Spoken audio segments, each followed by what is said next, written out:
This kid awakened an ability that everyone thought was useless. But what they'd later discover was that it was actually a power with limitless potential. Our protagonist, Young Sang-woo, got the ability to clone himself. And what could a chubby guy like him possibly gain from that? Absolutely nothing. The protagonist went back home. His job was to play a famous game and sell his achievements. Curious about his new power, Sang-woo decides to test it out. He concentrates and pops out a clone. He's surprised to see the clone came out completely naked, and for the first time he gets a good look at how his snake stays hidden under all that fat. It's super weird touching another dude like this, but hey, it's his own body, so no big deal. He orders the clone to get dressed and decides to test if it will take commands. Sang-woo makes the clone kneel and stand up a few times. Just as you'd expect, the little fatty was out of breath after only 5 reps. Just as he thought, a weak-ass clone is useless. His life was over. But then he noticed a system window pop up saying his vitality had increased by 0.01. Fast forward 1 month, and this was Sang-woo's body. He was running so much that the regulars at the park started to think something was off, like, that dude ain't right, but the truth was the real Sang-woo was at home. In just 30 days, he'd lost 20 kilos. He had discovered some incredible things about his power. The clone's exhaustion and pain didn't affect him at all.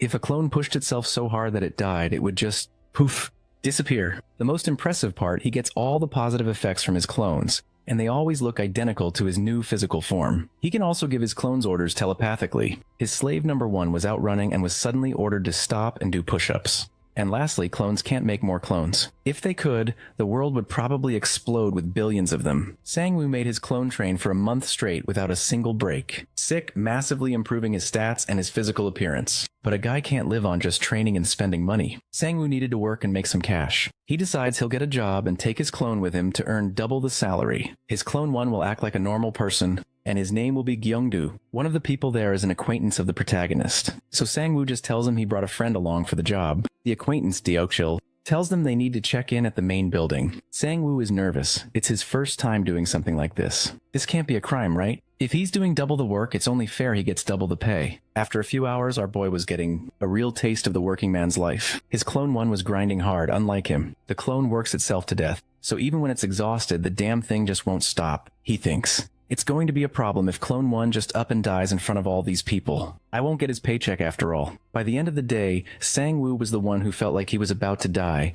and his clone was probably wondering if he was a little bit of a bad guy. It would become the new original if that happened. Mr. Deokchil brought a drink for the boys, impressed that such young kids worked so hard. He was amazed to see such dedicated youth. The truth, however, was that Sang-woo wouldn't even be there if his bank account wasn't about to hit 0. The man asked which university our protagonist attended, and after he said it was Gyeongaguk, Mr. Deokchil was even more impressed with the kid. He mused that if his daughter were as smart as Sang-woo, maybe she could get into a top university like that too. Our protagonist then says it's not that hard really. Just a little bit of studying, and she'd be able to do it. But in that case, the man offers our boy a new job. He's to become his daughter's tutor and cram knowledge into her head by any means necessary. Deokchil even offers a great price for it, because of course a father has to do what's best for his children's future.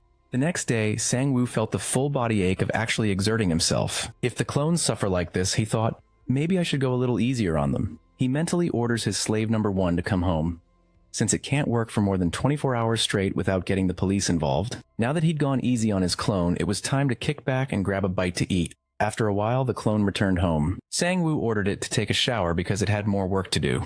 With clone 1 all clean, Sang-woo wanted to try something new. He planned to use a needle to prick the tip of clone 1's finger. The reason? In this world, there are abilities that can be awakened. One of them is regeneration. If he injures himself over and over and lets the body heal each time, he might awaken a high-level regeneration skill. Of course, doing that to himself would be horrible, so the best way is to just hurt the clones. Sang-woo gives a new phone to clone 1 from now on. It has to answer his calls, and while it's at home, it has to be exercising. Sang-woo headed out to upgrade his training regimen and decided to join a gym. His acquaintance ran into him and said he almost didn't recognize him, quipping that there was only half of the old Sang-woo left in that body. Our protagonist replies that he's got a new lifestyle now and is actually on his way to sign up for a gym. His buddy says it's a huge coincidence. He's also heading to a new gym, right? Now because he heard there's a hot instructor there, he drags Sang-woo along to check it out. The protagonist signs up and does the initial tests, but his real intention is to send his clone here to work out every single day. His so-called friend is the type of guy who screams while lifting weight and loves being the center of attention.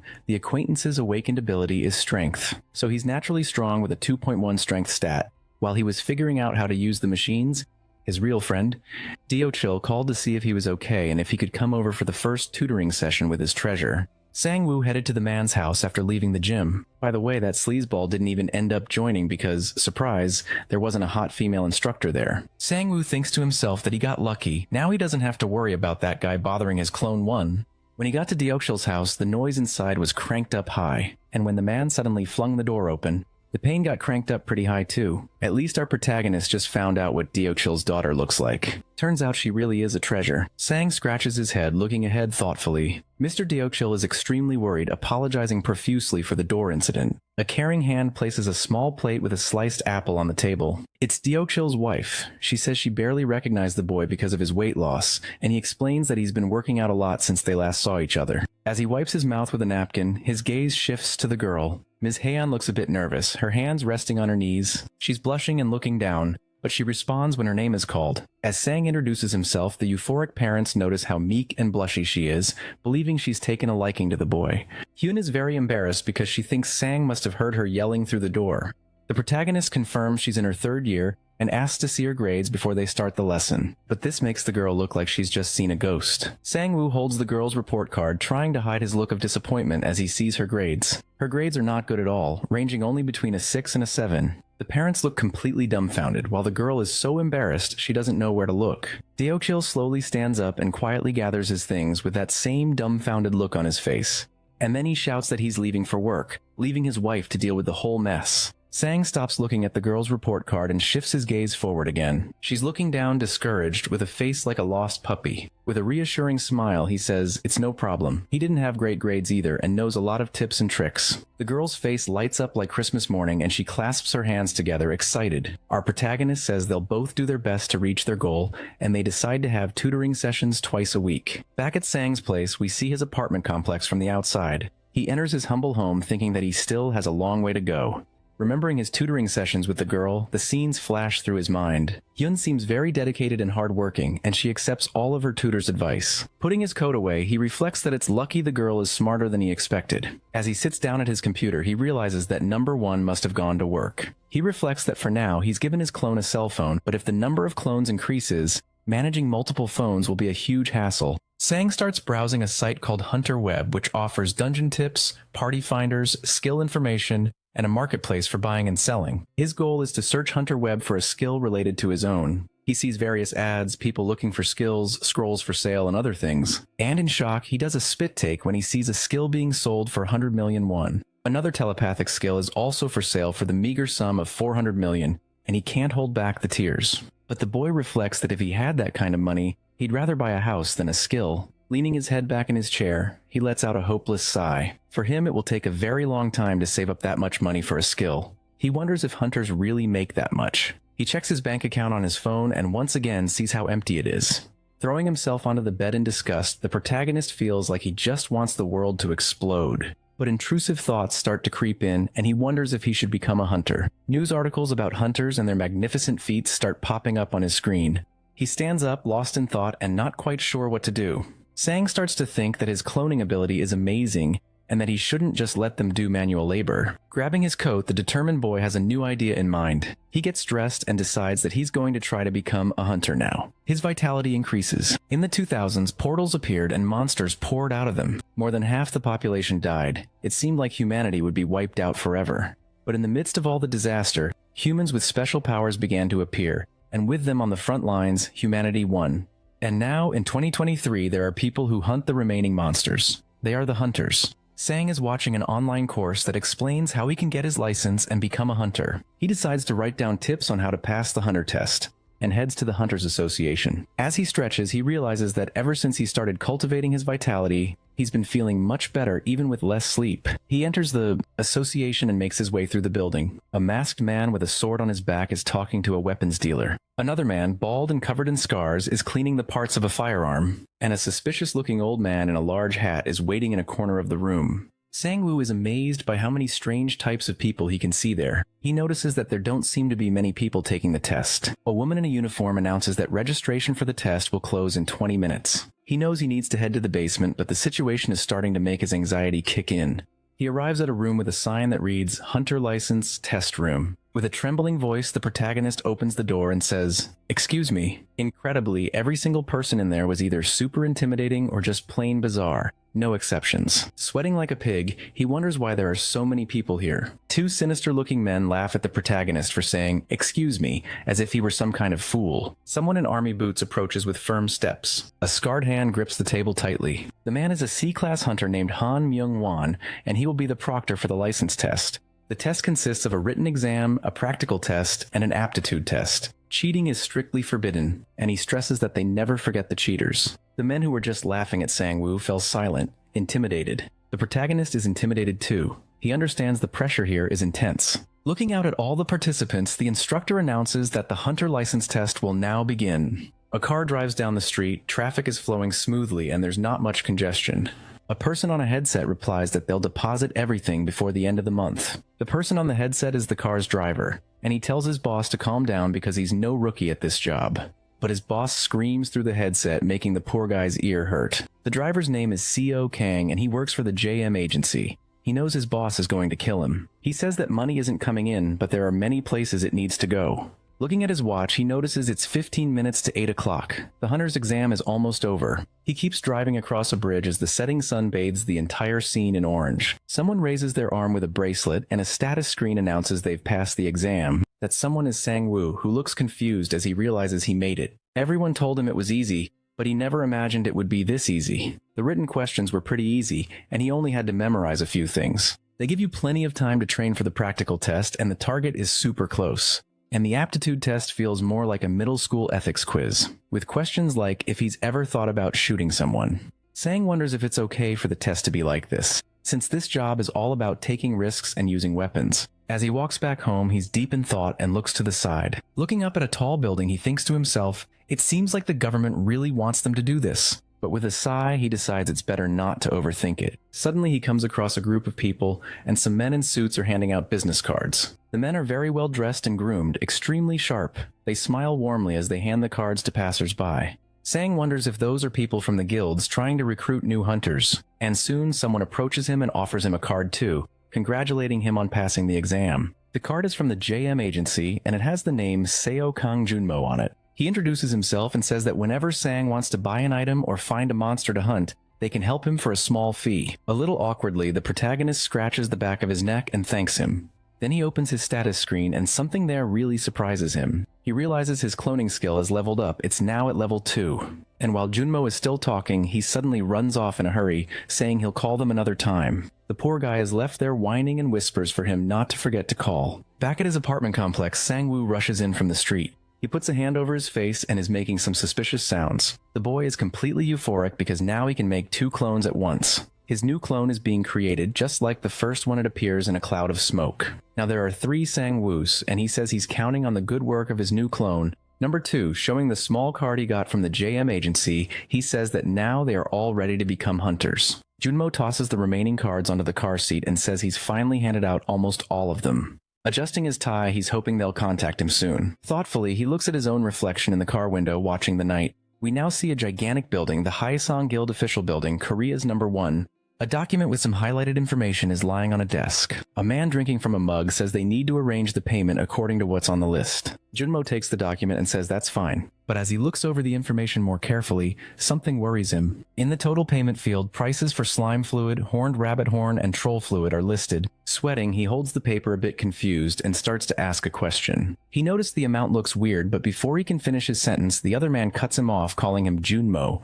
With a mocking look, he asks if it hasn't been a while since he joined Haesong, and Junmo confirms that it has. The man then explains that he needs to be sharp, which makes him a little worried. Placing the mug on the table, the guy adds that if they do everything exactly by the book, there won't be anything left for them. He puts a hand on Junmo's shoulder, saying he knows he's an upright guy, but they don't need to be so sensitive about the guild's services.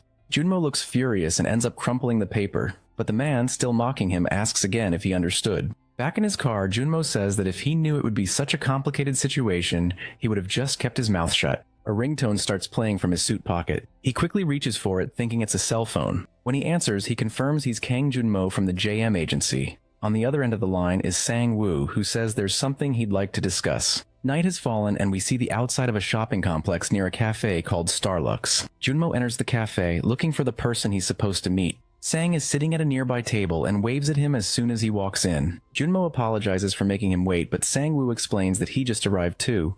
The man asks if they're going to get something to drink. A cafe employee is near the register, and Sang says yes, he'd like to get a drink. They ordered an iced coffee that looks delicious. The man confirms if Sang wants to go on a safe hunt, one that even a beginner could handle. Sang says yes, so the man asks what his skill is.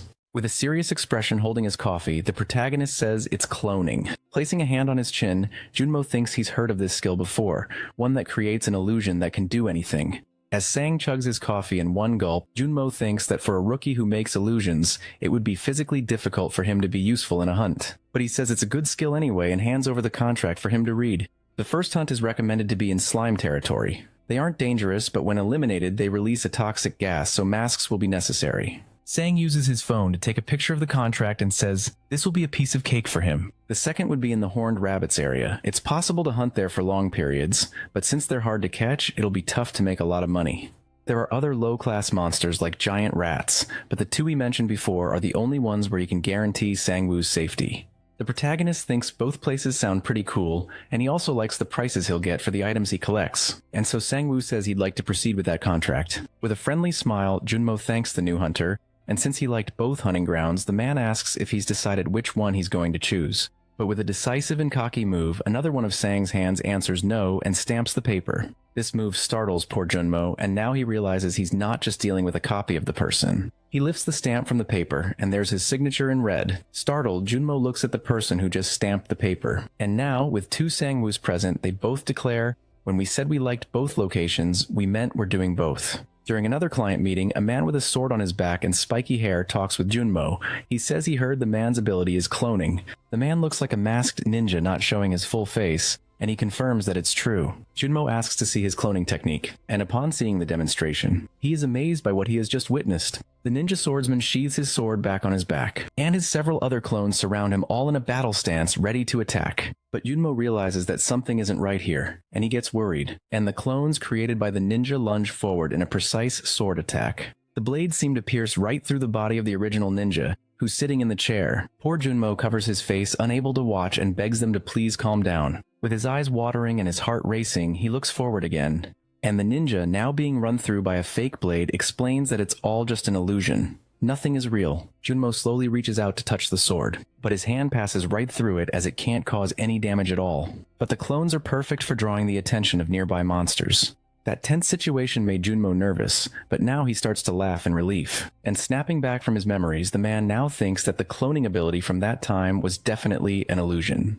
But this time he can clearly see the situation is very different. Sang-woo picked up the contracts with his own hands to check the conditions. On top of that, he also drank coffee like a camel dying of thirst. With an extremely worried expression, the man realizes this is his first time seeing an ability like this. Just to test the waters, he decides to ask if they are twins by any chance. This question makes Sang-woo burst out laughing. Pointing to his clone, he says, still cracking up, that it's understandable he would think that. He places a hand on his copy's shoulder to show that it's physical. Sang explains that this guy right here is his clone. Junmo might have confused his ability with someone else's, but this clone is real, and he even adds that he has another copy, but he sent that one to the academy. Junmo is surprised and asks if the clones can also build muscle. The protagonist says yes. If his clone gets stronger, he gets stronger too. It's possible to increase his stats using clones. This makes the man start to think that this ability isn't merely an F-class skill, but has gigantic potential. But getting back to the hunting grounds, Sang has a question for him. He wants to know if it would be a problem for the same person to enter multiple locations at the same time. Junmo explains that entering simultaneously would be difficult because there's a record of a person's entry.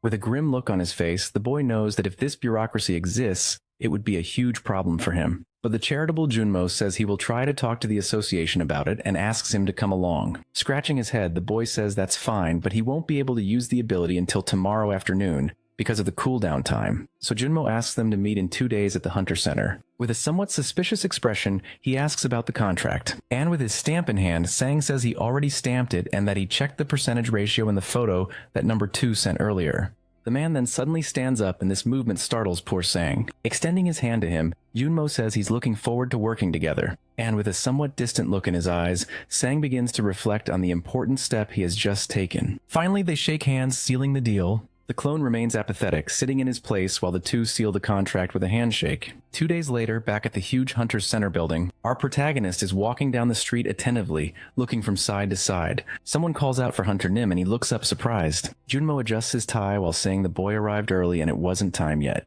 Sang explains that he came quickly in case he was already waiting and asks if this is the association inside the Hunter's Center. Junmo confirms, and they take a number from a ticket machine. The place is very large and a voice calls out for the next hunters to be served until it's Sang's turn. And the clerk asks if he wants to get dual access to the hunting ground. He explains to the protagonist that he is the first person since someone named Jumper to request this right to dual access. As expected, this is not a common case, and the employees search through piles of files. Sometime later, the employee returns and asks him to go to the civil service office to process the relevant documents. That whole mountain of paper startles both Sang and Junmo, who just stare at the giant pile. The man says he will take care of these documents and asks the boy to head to the skill demonstration room. He goes to a counter with a female attendant and hands over the stack of papers. Meanwhile, Sang arrives at a room where there's a young woman in a lab coat and a transparent chamber. Concentrating, he forms a cloud of energy like he always does when he's about to summon his clones. And a new Sang-woo appears in front of him, perfectly identical and completely naked. Apparently, the protagonist forgot about this little detail, and it leaves the young woman quite embarrassed. Elsewhere, a man is working on the bracelet with high-precision tools. He's examining a specific part with sharp focus, and then he announces that the identical ID bracelet is complete. Now the clones can access the hunting grounds by scanning their fingerprints. Simultaneous entries and exits are possible, and wherever he enters, the clone can enter too. The excited man says this is an unprecedented ability, not just in Korea but in the entire world. Sang finds the man's attitude a bit invasive, grabs his clone, and says they're leaving. The man is a bit disappointed as he believed the clone could have been an excellent test subject. Sang-woo meets up with Junmo again and says that the authorization request is finished. Now all the preparations for the solo hunt are complete and he and his clone are ready. Junmo asks if he's heading to the hunting ground now and he says yes because his schedule is free today. The man asks why he's hiding the clone with a mask, and the protagonist explains that there are a lot of people interested in him. But while the two are talking, someone is watching the three of them from a floor above. It's a person with a sinister aura showing a malicious smile. This person is the Haesong Guildmaster, Shin Hye-sung. He scratches the back of his neck and says he was wondering who it was and found out it's Junmo. And then he yells Kang Junmo's name from above, grabbing the guy's attention. A loud noise comes from upstairs, a huge crash. And surprising everyone on the floor below, the guild leader jumps from the upper level, making a heroic landing. With a smirk, he says it's been a while and that they're meeting in a place like this too. Sang gets a little tense. He looks at the man who just landed and thinks he might know him. Shin starts to get up and says he didn't know he was still working as a hunter. The protagonist recognizes that guy is the guild master, and that he fell from at least a few floors up. Junmo maintains a serious and apathetic expression, looking directly at Shin. Almost through clenched teeth, he greets the man very politely. This sends the man into a fit of laughter. He asks what he means by sir and all these formalities. Looking him over, he asks who this guy is. Junmo explains that he is a hunter associated with their company. Shin's pupils dilate and he sighs a little. Looking the protagonist up and down, he says he understands, and then his eyes are drawn to one thing in particular. He asks Junmo if Sang-woo is perhaps an F rank. The protagonist doesn't like this assumption at all and looks completely dejected. With a trembling voice mocking poor Junmo, he says that someone who once supervised C and D ranks has fallen this far, and while laughing hysterically, he says he can't believe he's now taking care of an F rank, especially one dressed in a sweatshirt like that. But this irritates Junmo, who clenches his jaw, holding back the urge to insult the big shot's entire family line. But Sang-woo places a hand on his shoulder as if to tell him to calm down. He has a serene expression unfazed by the pompous man's mockery. The man, in turn, is even wiping tears from his eyes from laughing so hard. He puffs up his chest at Sang-woo and says it looks like he has something to say. But the protagonist returns it with a very friendly smile as if he's come in peace. And he says he's honored to meet the country's #1 guildmaster. The flattery technique worked. Shin says he doesn't have the eyes of an F rank and seems to have his head on straight. But with a more sinister aura, Sang says he's not done yet, and that's not all, that the guild is #1 in the country's dungeon monopoly. Shin's expression brightens even more, and it's also #1 in hunting ground restrictions and in terms of payment rates. Sang-woo acts overwhelmed, saying that for someone so important to be complimenting him, he has no idea what to do now. Scratching the back of his neck, Shin says the boy has guts and feels flattered, and a sinister energy begins to emanate from him as his smile turns dark. He places his hands on Sang-woo's shoulders and says he wants to see if his skills are as good as his courage. This worries our protagonist, who immediately starts sweating nervously. But interrupting the situation, a man with glasses and a bowl cut shouts for his sir. He comes running towards Shin, who refers to the four-eyed man as a buzzkill, and because of that he says that's all for today, and steps away from the boy. Looking at him with malicious eyes, he asks for the protagonist's name. But our boy doesn't just hand over the information and tells him to find out for himself. Waving his hand, he says he's a fun guy and says goodbye to Mr. Junmo. The man with glasses gives Mr. Shin a little scolding, saying he shouldn't leave the association like that. Now in the car, Junmo, Sang-woo, and his clone are silent and thoughtful. A bit awkwardly, Junmo thanks the protagonist for what he did earlier. But he says he couldn't just stand by and watch. He had to act. Junmo asks if he knew about his relationship with the Haesong Guild. The boy replies that he's no fool and found out a few things by researching the JM agency. He says he had trouble finding material, but managed to find a rumor that Junmo was fired from the guild. Some pages show people commenting that the guild is horrible, among other cruder insults. And Sang-woo adds that there were comments telling people to never join the JM agency because they would be targeted by the Haesong Guild. So, a little confused, Junmo asks why he chose this agency, and with a sly grin the boy replies it was because of the very good payment rate. The clone as usual is mute and silent, just looking out the car window. Besides, the protagonist says he can trust Junmo if there's anything he can't handle in the industry, and with the guild. The man is flattered by this show of trust and grips the steering wheel firmly with both hands. And so he thanks him from the heart, and they continue on their way through traffic. Inside the gym, some background music is playing to hype up the gym goers. A hand wrapped in bandages, already covered in bruises, trembles while performing the exercise. Toned and trembling legs also push on with full determination. It's Sang's clone, completely focused on the exercises, which even makes the other people at the gym worried. The instructor bites his thumbnail watching all that unusual effort. A woman approaches and asks if it's okay for him to keep pushing himself like that, but the instructor explains that he tried to talk to him, but he won't listen.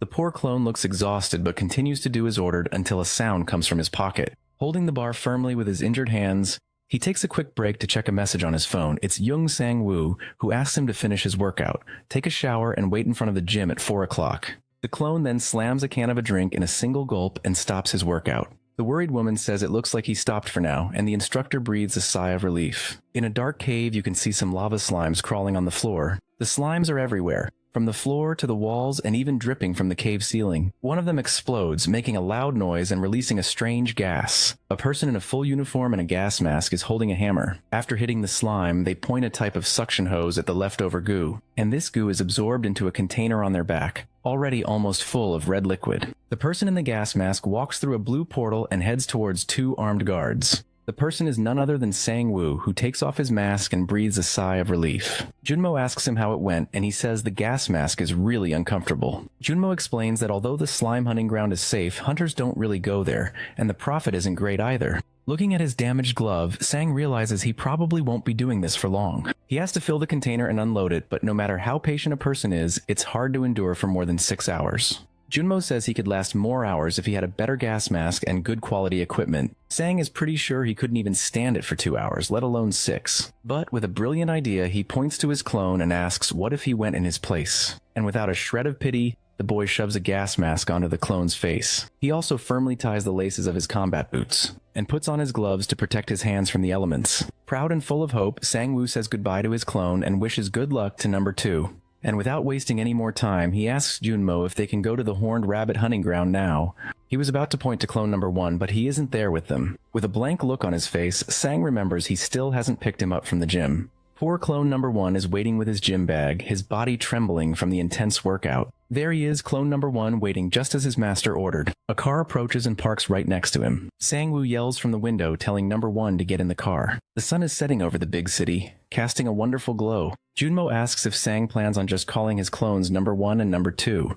The protagonist explains that since they're all identical, things would just get confusing if he started giving them creative names. The man agrees, saying that since they're clones, names aren't really necessary anyway. Changing the subject, Sang-woo says he heard that people normally use guns to hunt the horned rabbits. Making a gun gesture with his hand, he asks if he'll need to prepare any special equipment for that.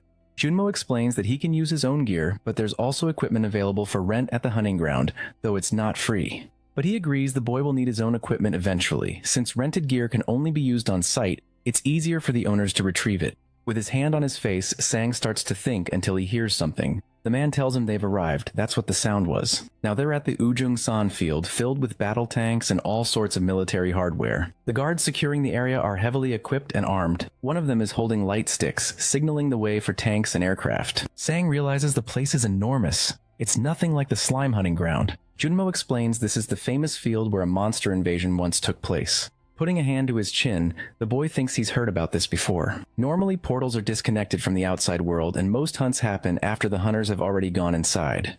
However, in some cases, a monster comes through the portal and destroys the surroundings, turning the area into a battlefield. And 5 years ago, a monster invasion happened right here. Most of the strongest monsters were defeated, leaving only a few F and E class ones behind, so it's a great spot.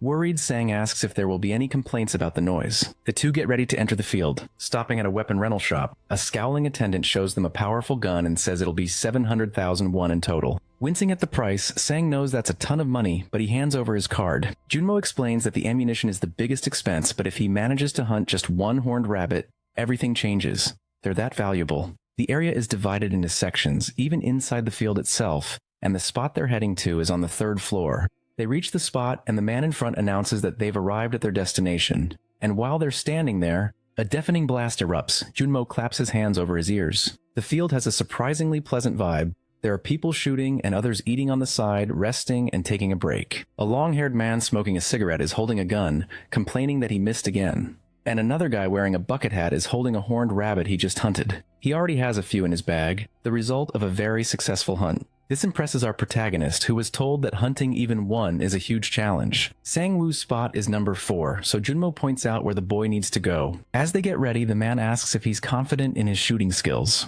Sang-woo assembles his gun and lets out a smug laugh, asking Junmo who he thinks he is. Getting cocky, he says he only missed 3 shots during his shooting test, but the target back then was much closer. He finishes assembling the gun and says he feels very sorry for the horned rabbits. And to protect his ears from the gunfire, he puts on a pair of earmuffs. As he aims his rifle, he declares that the rabbits won't be able to escape the aim of the eagle eye of Ujang-san. For a moment, Junmo is just glad everyone there is wearing ear protection. The protagonist manages to spot a rabbit standing still in the field. He shouts at the top of his lungs that he found one, and his speed surprises Junmo. Calmly and sharply, he zeroes in on the center of his target. Then with the utmost care, he squeezes the trigger. As he fires his first shot, he thinks to himself the hunt begins now. 3 hours later, night has fallen over the hunting ground and the sky is dark. Our protagonist looks like he's seen a ghost, his eyes wide with shock. He didn't manage to land a single shot and he's devastated. Utterly disappointed, he slumps into his chair and says that it makes sense. He felt like his aim was perfectly fine, but the rabbits have very long ears and extremely sharp hearing, so they can detect the shot before it even arrives. And given the distance from the tower to the field, they have time to escape. Frustrated, Song explains that the moment he tried to fire, the horned rabbit bolted. Agent Junmo also had to leave because it was getting late. Unfortunately, he didn't even make back the money he spent on ammo. He wonders if he should just call it a day. He calls out for number 1, who promptly answers his master. Sang orders him to hunt the rabbits with the gun. Whenever he catches one, he's to send Sang a message, and if he runs out of bullets, he should call. Disappointed, the poor protagonist sighs, hating that he has to resort to this. And so he decides to head home since his day is over. Back in the comfort of his home, he's in bed looking at his status screen. He notices small increases in his mana, which are happening because number 2 is hunting slimes very effectively. Eagerly opening his overall status window, he sees the significant boosts taking place. His stats are increasing constantly, but something is worrying him. He remembers what happened earlier with the leader of the Hissen Guild who almost got him into serious trouble. Closing his eyes and trying to calm down, he knows he still has a long way to go. The boy is starting to get sleepy. He yawns after such an eventful day. But he can't stop thinking about those pesky little rabbits that managed to get away from him. Sang's eyes snap open again, finding it hard to relax. He just hopes number 1 can catch at least one horned rabbit to make the investment in the gun worthwhile. Finally, he turns over in bed and seems to be drifting off to sleep. But then his phone screen lights up, and a few message notifications pop up on the screen in the middle of the night. Among the 46 unread messages, many of them are from his clone who managed to hunt some rabbits. It's a beautiful day in the city. The sky is partly cloudy but still mostly blue. We see a shop in a building complex surrounded by various signs. Junmo is lost in thought, his arms crossed as he gazes out the window. A ringing phone shatters his peaceful moment. He answers promptly, identifying himself as from the JM agency. The voice on the other end asks if this is the agency for the hunter, Jung Sanwoo. The person introduces himself. He's the manager of the slime hunting ground. He asks Junmo to come quickly and stop Sang. When Junmo asks why, the man explains that Sang has been hunting for 24 hours straight, and he's completely lost it. Worried and with a noticeably shaken voice, Junmo says he'll be there as soon as he can. Meanwhile, our hero is just waking up from a very nice nap. Upon checking his phone, he notices he's received a few messages and that number 1 has run out of ammo, and suddenly his eyes go wide as he checks his notifications. He wonders why he has so many messages piled up. Sang looks like he's just seen a ghost, his eyes glued to the screen. The agent has already arrived at the slime hunting ground, and he's also wearing the same shocked expression. Huge tanks of slime liquid are completely full. The hunt was extremely successful. The man wonders how he was able to fill all these storage containers in just one day. The other soldiers approach a masked man, seemingly worried about him. A red liquid starts to drip from the man's mask. Junmo takes out his cell phone and makes a call, thinking this is really not the time for this. On the other end of the line, Sang answers the phone. Frantically, the agent tells him his clone filled all the containers, and they're about to clear everything out, so he needs to order the clone to stop hunting. Sang is happy to hear this, but then he asks if the cleaners can also head over to Ujang-san, and Junmo asks what he means by that. And then we see a massive mountain of hunted horned rabbits at the location. The protagonist explains that the monster carcasses are blocking everyone's way. A man there says he can't even count the number of rabbits. Everyone is shocked. Another person whispers that no one would notice if he took one. Clone number 1 is sitting at his post wearing a cap and mask like any other man, but with his hands dirty from all the hunting. Then a man in a suit approaches him, holding out a business card. He says the clone has shown incredible skills. The card has information for the Brown Bear Guild. The leader is Kim Byung-sik, and before the clone can accept the card, the man asks if he's already part of a guild. But the clone remains completely silent, ignoring the man's questions. Shaking with nervousness, the man in the suit tries to stay calm, knowing that most talented people are a bit weird. Another man in a suit nearby crosses his arms and just says, "No, no." A line of men in suits is right next to them, and they've all tried to talk to the clone, but he says nothing. Then he realizes they are all recruiters from major guilds. While the men in suits are talking, Sang approaches the clone and hands him a small green box, and in a low voice he tells him it's more ammo. Still whispering, he tells the clone to keep hunting, and if the agent shows up to let him handle the carcasses. The protagonist pats his clone on the shoulder, praising him and saying, "That was really good." And for the first time, we see some kind of emotion from the clone. He looks genuinely happy to receive a compliment. And without further delay, he reloads his weapon with more ammo and gets ready for more. Everyone around is stunned to see him getting ready to hunt again. But many there are eager and curious to see how this mysterious man operates. Some even start filming. Far from there, Sang starts to think that he might have underestimated what his clones are capable of. Right now, the clones are receiving 50% of his stats, which means they can do 50% of what Sang can. But their ability to act like machines, without any hesitation, and with immense concentration, are huge advantages. The protagonist is lost in thought about the advantages of his clones when a voice shouting, "Teacher!" snaps him out of his trance. Turning his head, the young woman asks him what he's thinking so hard about. He tries to compose himself, saying he just observed her activity, and it was much better than last time, but she insists on asking what he was really thinking about. Sang explains it's nothing major. He just went to a hunting ground and did better than he expected. Hayana is shocked to learn that her tutor is a hunter, and even stands up from her chair. The boy forgot that he never mentioned it, and she says she had no idea. Then she takes out her phone and asks if her teacher knows who the hunter is that everyone's been gossiping about today. She shows him a video and says it's Ujang-san's Hawkeye sharpshooter, and Sang nearly chokes when he sees it's his clone. Still a bit dazed from the shock, he can't manage to answer if he knows who it is. She moves the phone even closer to him and says the man has already hunted over 200 rabbits and might set a new record. But he doesn't say a word, he doesn't respond to anyone, and that makes him even cooler because he's so mysterious. When asked for his name, he only replied that he is Ujang-san's Hawkeye. This information makes Sang's face sink. The young woman says she thinks the hunter is really cool and that her real dream is to become a hunter too. The protagonist asks if she's an awakened. She says yes and that she has a license too, but she's afraid to go to the hunting grounds. She gulps, taking a moment as she looks at the protagonist. Tucking her hair behind her ear, she asks if she gets a good grade. Could he take her to a hunting ground just once? Sang says that's not hard, but if she can pass the university entrance exam, he will definitely take her. The girl gets excited immediately, and he explains that he also knows some safe hunting grounds. Then she holds up her pinky finger, asking him to seal the deal with a promise. The boy sighs, pleased to see his student's determination and willingness. And so he seals their agreement, linking his pinky with hers. With a determined smile, she tells him not to change his mind. As night falls, Sang asks her to keep it up because this way, he knows she'll be able to get into Gyeonguk University. A while later, the bedroom door opens, letting the light spill out. Hayana's mother is washing the dishes and is surprised to see the lesson has already ended. She asks if the lesson went well, and the protagonist confirms that everything went fine. Hayana has her ear pressed against the door, listening to her mother and her teacher talk about her. He's praising her. The woman offers to have Sang stay for dinner, but he says he has somewhere he needs to be and says he'll be back on Monday. Hearing this, the girl immediately starts to sweat. She flops onto the bed, dreamily hugging a teddy bear and thinking about her appointment with him. Forming a small flame in her hand, she says that her teacher is a hunter, and thanks to that, their conversation today was great. At first, she didn't like the idea because he was someone her father knew, but now she's changed her mind. She starts to remember her teacher's smile and her heart begins to race. He's kind, considerate, and on top of that, she thinks he's a great teacher. The girl also remembers the sincere smile Sang shows her sometimes during their lessons. Clutching her teddy bear tightly as she blushes, she thinks that he's pretty cute too. But suddenly the girl's expression changes. She turns red and sighs. She sits down in her chair with a more serious and determined posture and decides to study harder.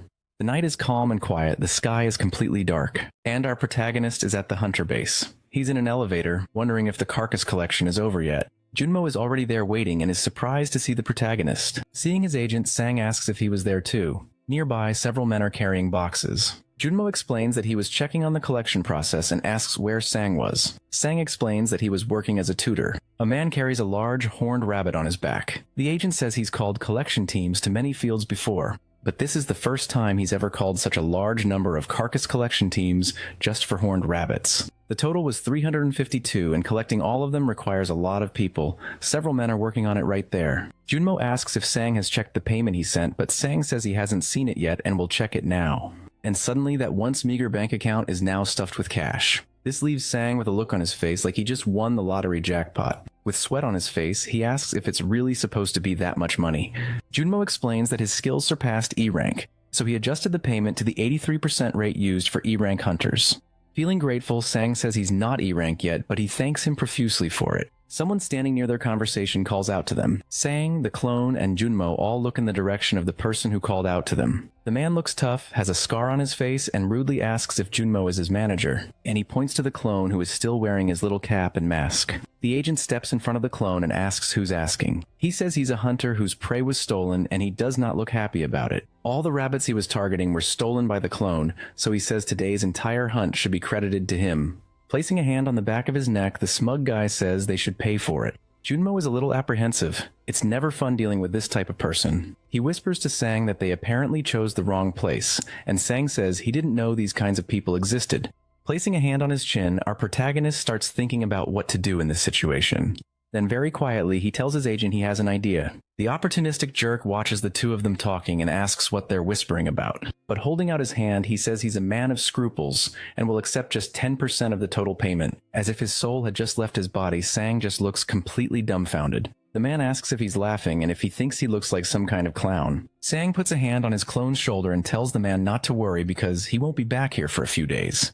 He tells his agent they should go, but the man gets irritated and refuses to back down, saying he's not finished yet.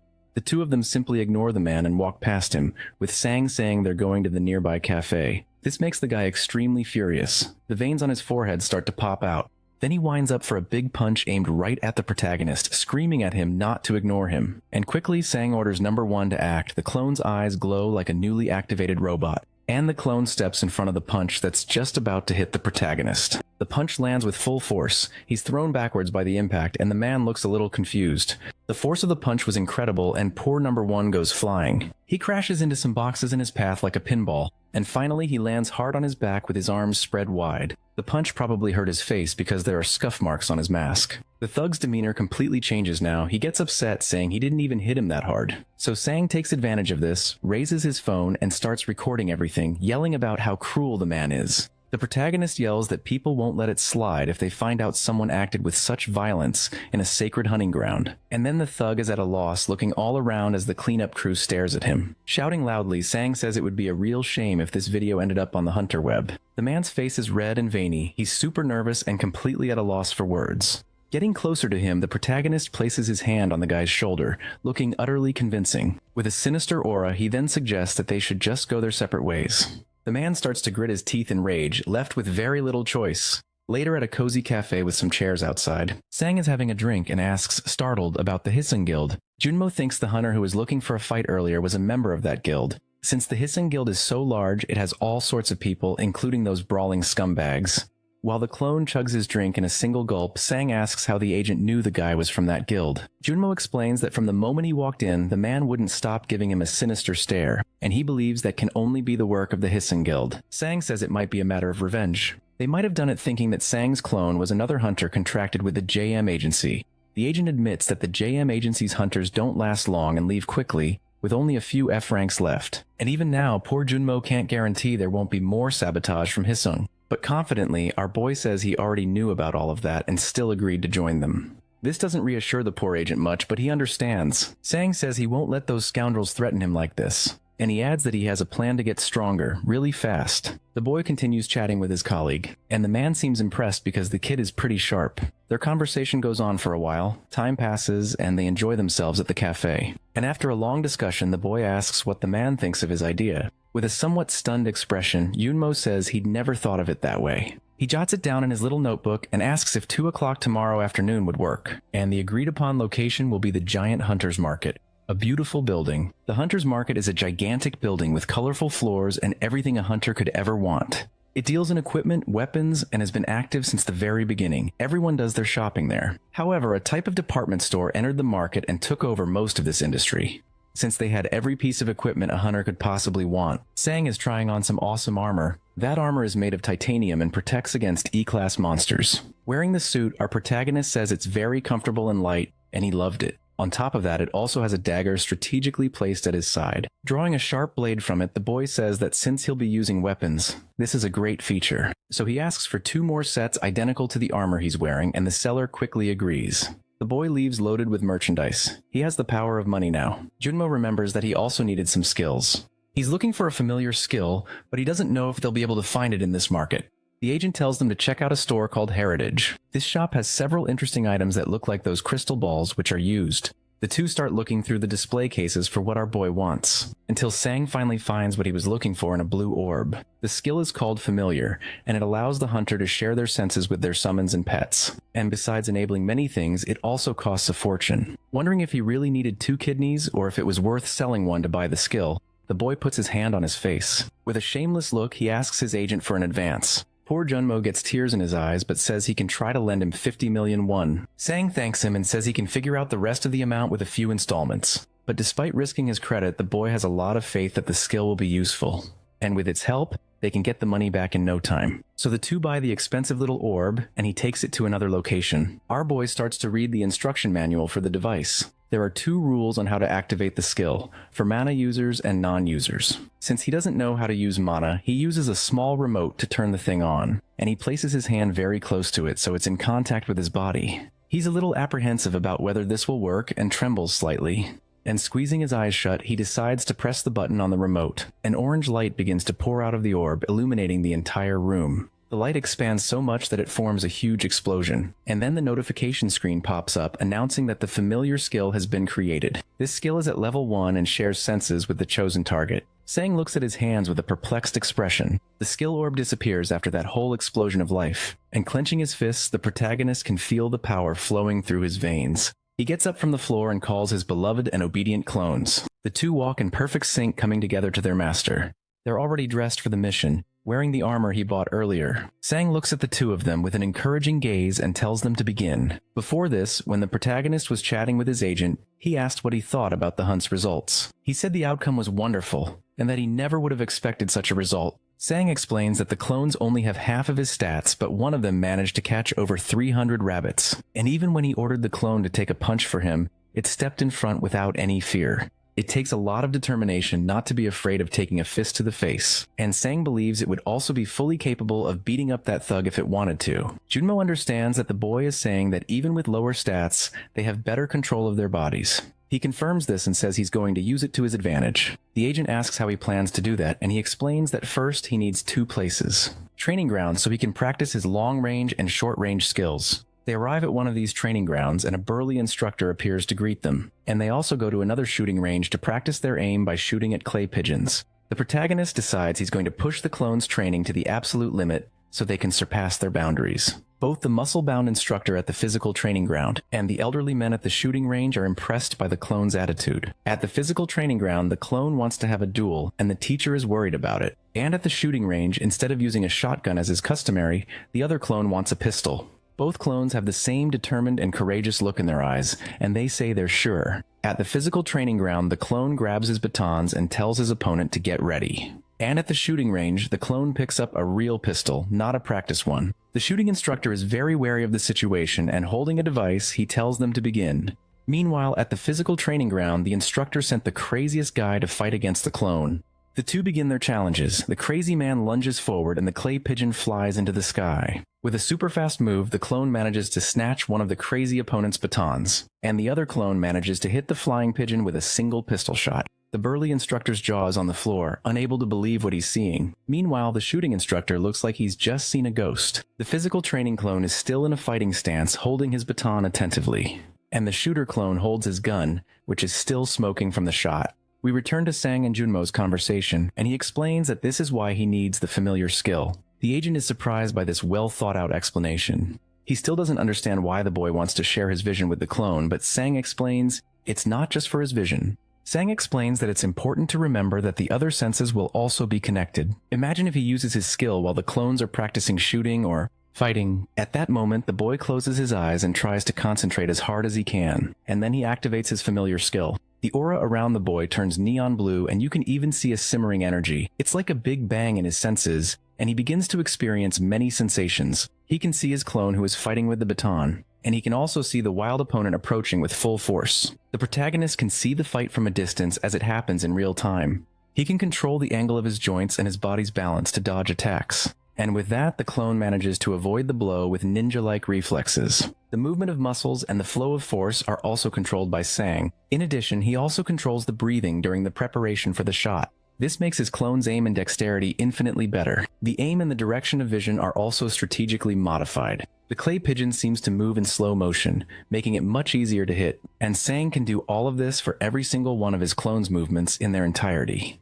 He is still with his eyes closed, concentrating on every move. Now he slowly opens his eyes, returning to his reality, and with a determined smile, he knows that now he can have them all. As he uses the familiar skill, the aura around him forms a blue flame. Convinced it was a fantastic deal, he looks at his hand, proud of his skill. The experiences he just had were magnificent, like the rush of air as the opponent's staff passed by his face, or the smell of gunpowder and the kickback from the gun he fired. And he can even feel the fatigue his clones must be feeling. But he didn't move at all. He just shared their senses, and he got to experience the movements of his clones, who have bodies identical to his own, so it's as if he could imitate any of those movements right now. A status screen suddenly pops up, notifying him that his strength and cooldown time have increased. He decides to reconnect with number one and see who he's fighting, and again he closes his eyes and starts to concentrate to activate the skill. Sang once again unleashes his flaming blue aura, releasing his power. We can see several punching bags around the place. He has just transported himself to the gym. Number one is in a battle stance, holding his staffs and looking at his opponent. This opponent also uses two staffs. It's that man in the kimono who looks like one of the strongest fighters. Sang can see that this opponent might be quite a challenge. The other students in the dojo are shocked to see that the trainer is going to fight personally.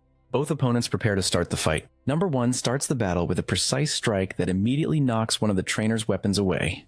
The blow is extremely powerful, knocking the muscular trainer off balance, and in his thoughts, the big guy believes he lacks experience with staffs in his attacks. But his defense is different. It seems like he's able to predict every attack. This worries the trainer, and he begins to focus more. The veins on his face bulge, and with that, he manages to land a direct hit on the clone's staff. This makes the clone feel the impact, and his arms tremble slightly. He raises his arm with phenomenal strength that even startles the instructor. The two opponents bring their faces close in a sinister stare down. The instructor is amazed by the force of the attack and by his ability to copy his move in an instant.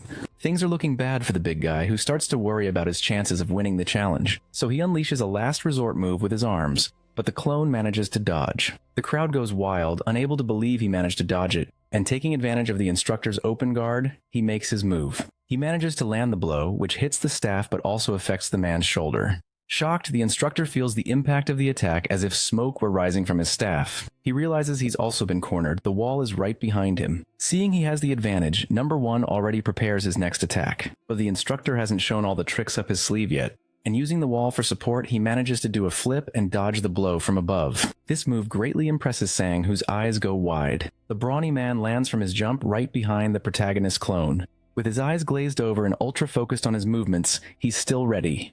The students there are proud of their trainer, but they know it was a close call. Meanwhile, poor Sang feels the result of his last attack, an excruciating pain in his wrist. As he gets up, the trainer says that last blow was very dangerous. He asks number 1 if he still wants to continue. Through his thoughts, Sang asks his clone if he's okay, and the copy lowers his head, his face hidden by his cap. In an extraordinary leap, he performs the exact same move as the trainer using the wall for momentum. This leaves the other students present completely speechless, and the trainer too, who doesn't even know where to look. Sang speaks with his clone again through his thoughts, asking if he's going to continue. Number 1 finishes his jump exactly as the trainer did with a successful landing, and holding his staff close to his face, he politely asks to go again. Smiling, the trainer accepts the challenge, preparing his staffs. Sang has seen enough there and decides to switch to number 2. A blue aura forms around the clone, activating the skill. The target was shattered in midair, turning into tiny fragments. A blonde, well-dressed man laughs and asks if his darling saw that. A woman with long black hair claps and says she did, calling him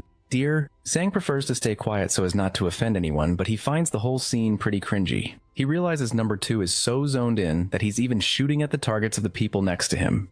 He decides to let it go and just focus on the shot. The well-dressed man asks for more targets. Now it's number 2's turn, and he gets into position at the shooting range. Sang makes sure his upper body is stable and readies his aim. He knows he needs to keep his body still and just pivot, following the target's trajectory. And then, when the sight and the supposed trajectory line up, he'll prepare to pull the trigger. And just like that, the clay pigeon shatters into pieces. Another point for our skilled marksman. The gun releases a puff of smoke after the shot. Number 2 is still observing the result of his skillful shot. Sang tells him to always remember every single detail. With a determined and ready gaze, shooter number 2 is on fire. The sky is already turning orange as the sun begins to set. Sang is focused, his flaming blue aura indicating that he's using his familiar skill. He opens his eyes with a serious, unfriendly expression. The boy is completely drained as switching between number 1 and number 2 is taking a huge toll on him. Looking at his own hand, he starts to see everything spin. His mana has run out and he's starting to feel very dizzy. Now it's time to rest. Now the protagonist is sitting on a bench.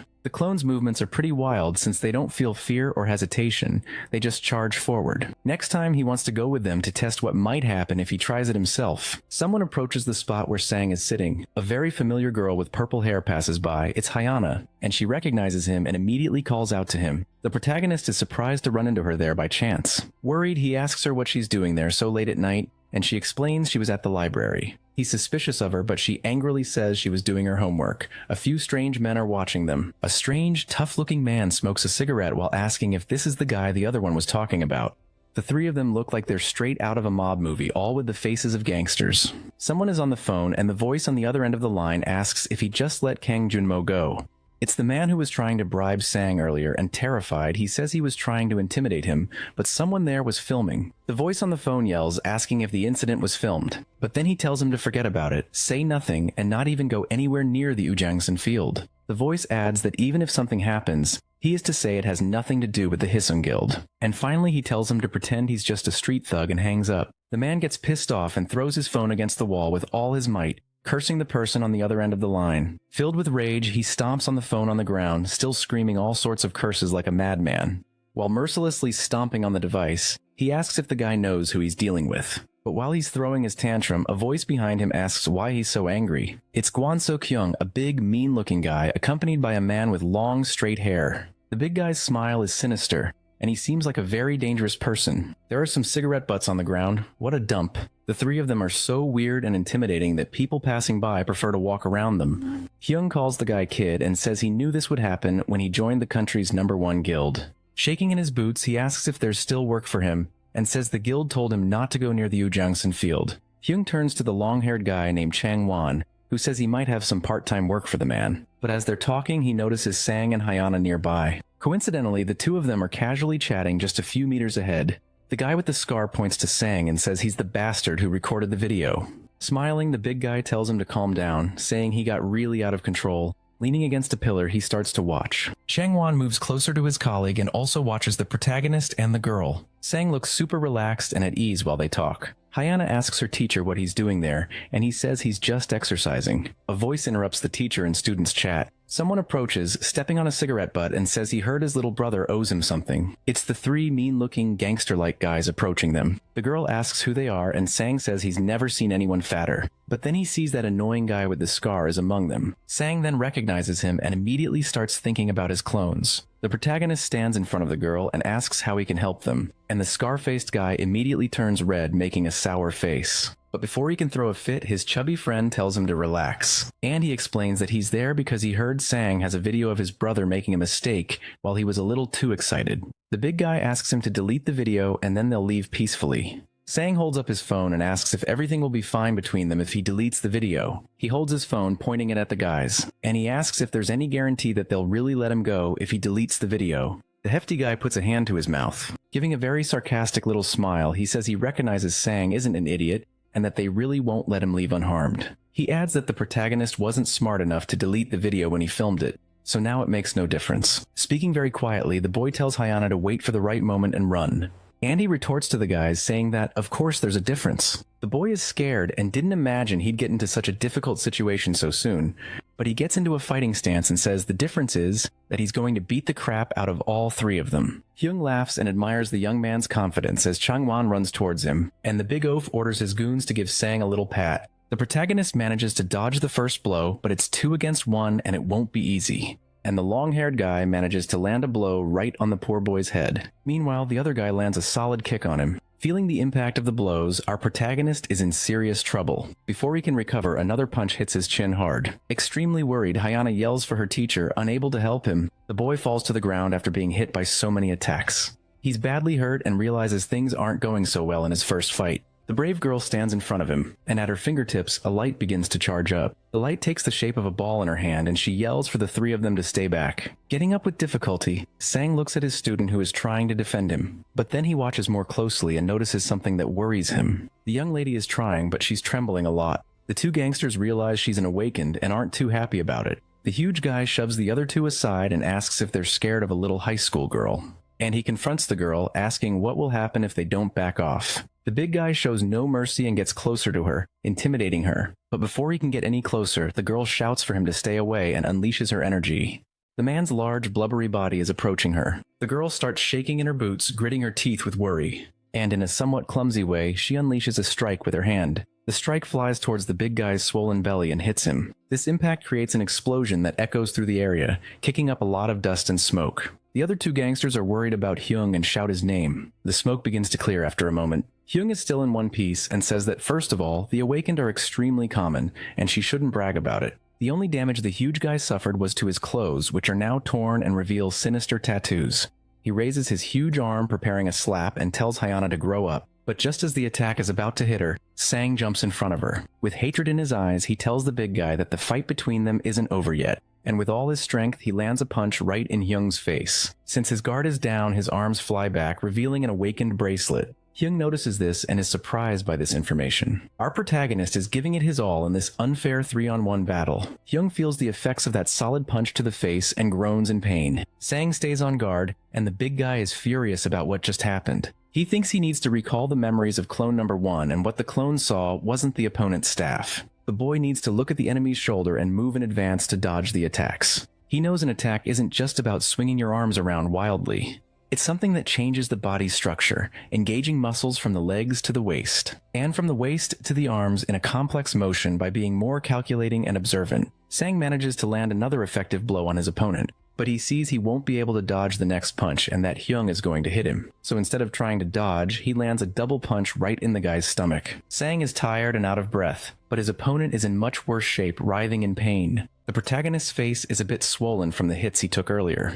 Wiping his thumb across his disgusting greasy lips, Hyung says the kid knows how to fight. And now, with his eyes glowing red, he says he was hesitant to hit someone who doesn't even know how to throw a punch. Sang is still feeling the pain from the last attack, but he holds his ground. He realizes he managed to hit him last time, but the guy is really strong. He wonders if he has some kind of strength-enhancing skill. Knowing this, he thinks it's best not to let him land a single hit. The big guy charges forward with an evil smile on his face. Sang uses his agility and quick thinking to punch him before he can get close enough. The punch landed square on the big guy's face. With a swollen and bruised face, Hyung isn't happy about this and curses at the protagonist. He then swings his arms toward the boy, trying to hit him no matter what. Sang manages to jump out of the way and hits him again. He knows he needs to land a powerful blow to cause significant damage. As soon as he lands, the large man prepares to punch him again. But Sang doesn't miss a beat and punches the big guy's large face once more. Changwon is nearby, still crouched on the ground, watching everything and cheering for his partner. The protagonist is so concentrated he can't see anything else. He's 100% focused on the battle. Absolutely furious, Hyung can't stand taking more punches to the face. Starts drooling with rage. His body begins to turn redder and his tattoos seem to stand out even more. The arm he's preparing to punch with seems to have grown in size and he's about to strike Sang. Our boy knows this next blow will be extremely powerful and he has to dodge it.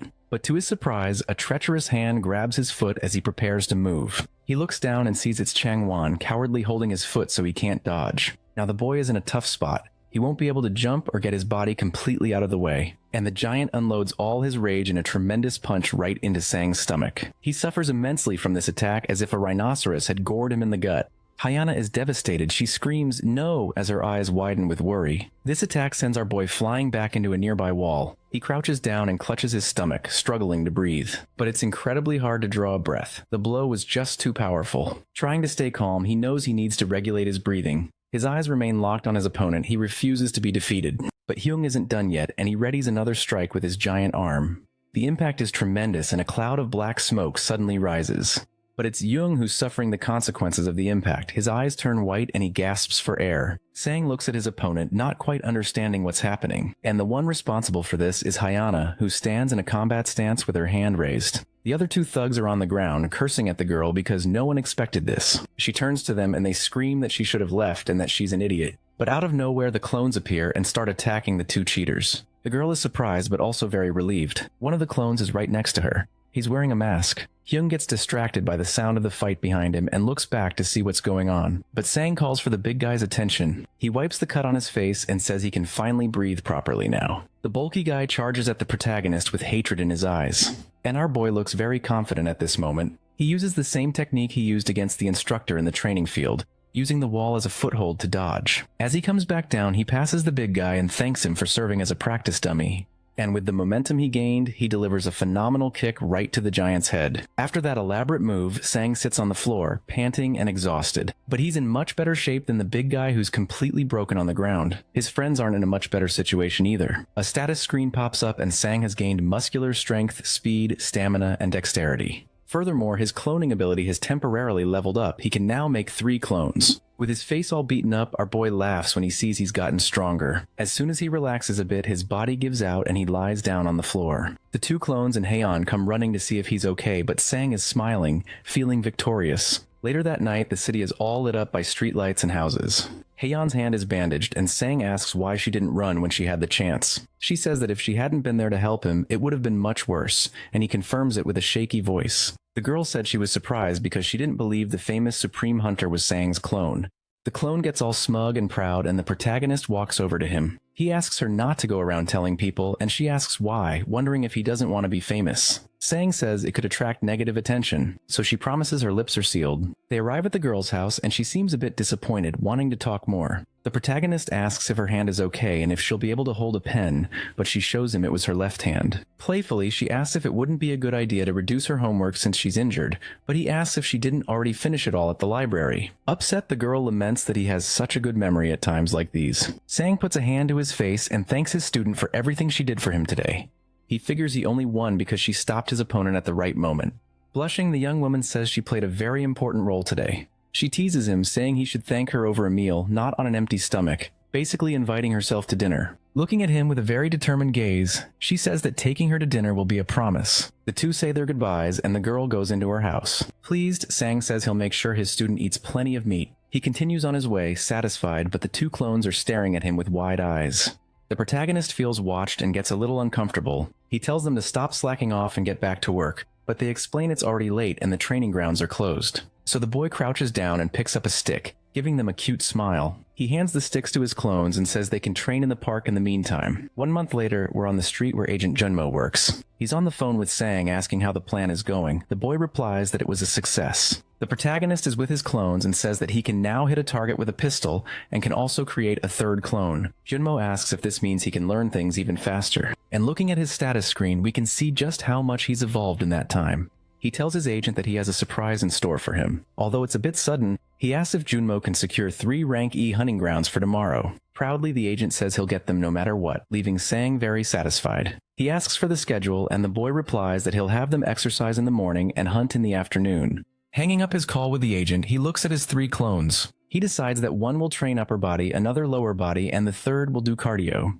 He tells them to head out to the park and to make sure they're back by 12 o'clock. The 3 bumbling clones almost take their weapons out for a stroll, and he yells for them to leave them at home. Meanwhile, Sang analyzes a monster hunting plan on his computer. He reflects that the clones have learned very well and they can copy and recreate almost anything. So if he studies the monster's characteristics and how to hunt them, it'll be incredibly easy for Our protagonist then starts dedicating himself to watching various online tutorials on how to fight the monsters. The videos even explain which weapons to use and how to achieve greater success. The next day, we're back at our cloning hero's house. The clones are returning just as their master had asked. With huge dark circles under his eyes, the boy had stayed up all night and didn't even realize it was already noon.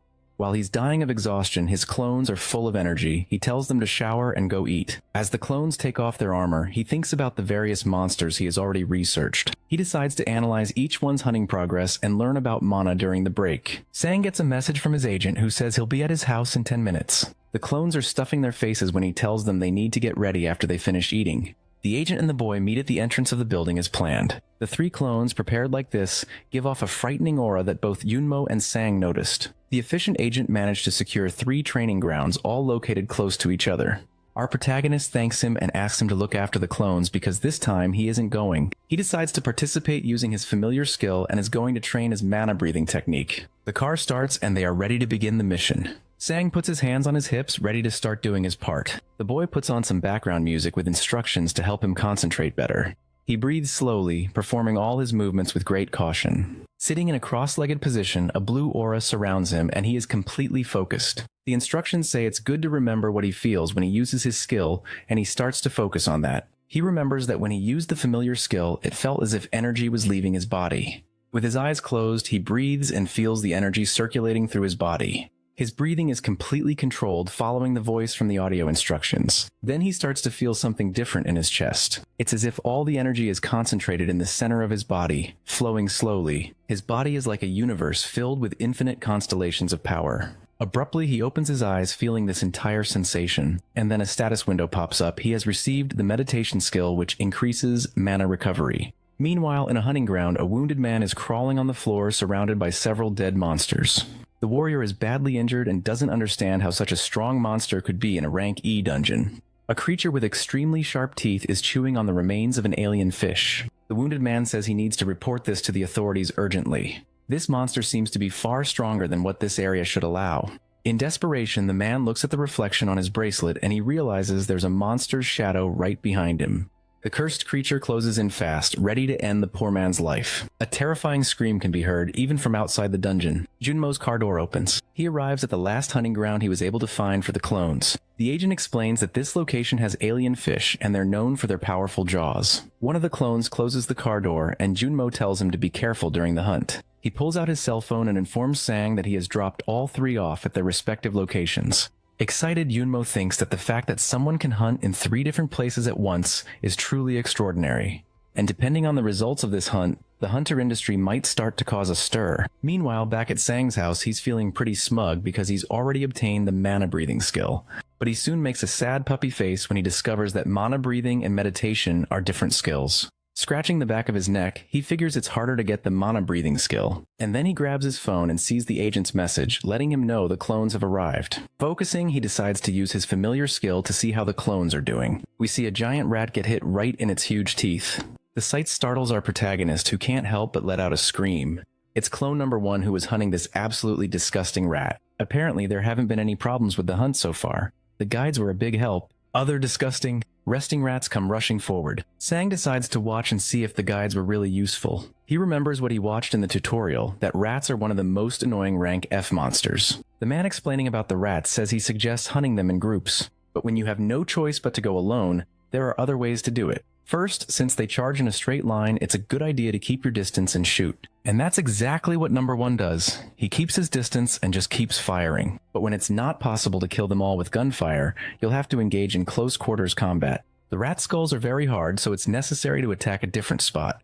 The best choice is to aim for their spine, and the clone does exactly that. And the rat is hit dead on, getting eliminated instantly. But just like regular rats, they are very good at reproducing, so their numbers are huge. The instructor adjusts his glasses and says that if you've studied properly, they're nothing more than experience points. But a guy in the video yells that it's not easy to aim for a moving spine. However, the clone is focused and ready for any challenge. Bullet casings fly through the air as he keeps firing at his targets. His shots hit the creature's spines dead on, and they are eliminated without much trouble. In a hunting ground with several sand dunes, the clone is on the move. One of the sand dunes moves abruptly, almost like an earthquake. A huge scorpion appears. The clones possess the same techniques as their master, but they feel no surprise or fear. They hunt without considering their opponent's level, and without being intimidated by the difference in strength. The clone emerges victorious against the scorpion, firmly gripping its weapon, and Sang gets to experience the hunt using his familiar skill. Countless status windows pop up endlessly with all the copy's victories. In another field, the other clone is hunting alien fish. As the same stats increase, the clones also grow stronger. Determined, the protagonist sets a goal for the day to clear out the F-class monster fields with the help of his powerful limitations.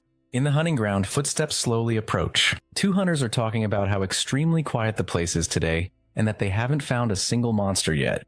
They get closer to a strange object up ahead, wondering what it could be. It's a massive pile of monster carcasses. One of them asks how much all of it would be worth, and they decide to put everything into boxes. The day is clear with few clouds in the sky, pleasant weather. A clone holds its weapon. Weapons surrounded by the carcasses of already eliminated monsters. Sang knows the hunt is going very well, but he feels like he's forgotten something. And then he completely panics when he remembers Heian. He remembers the cleaning staff collecting the horned rabbit carcasses and realizes he hasn't collected anything he's hunted so far.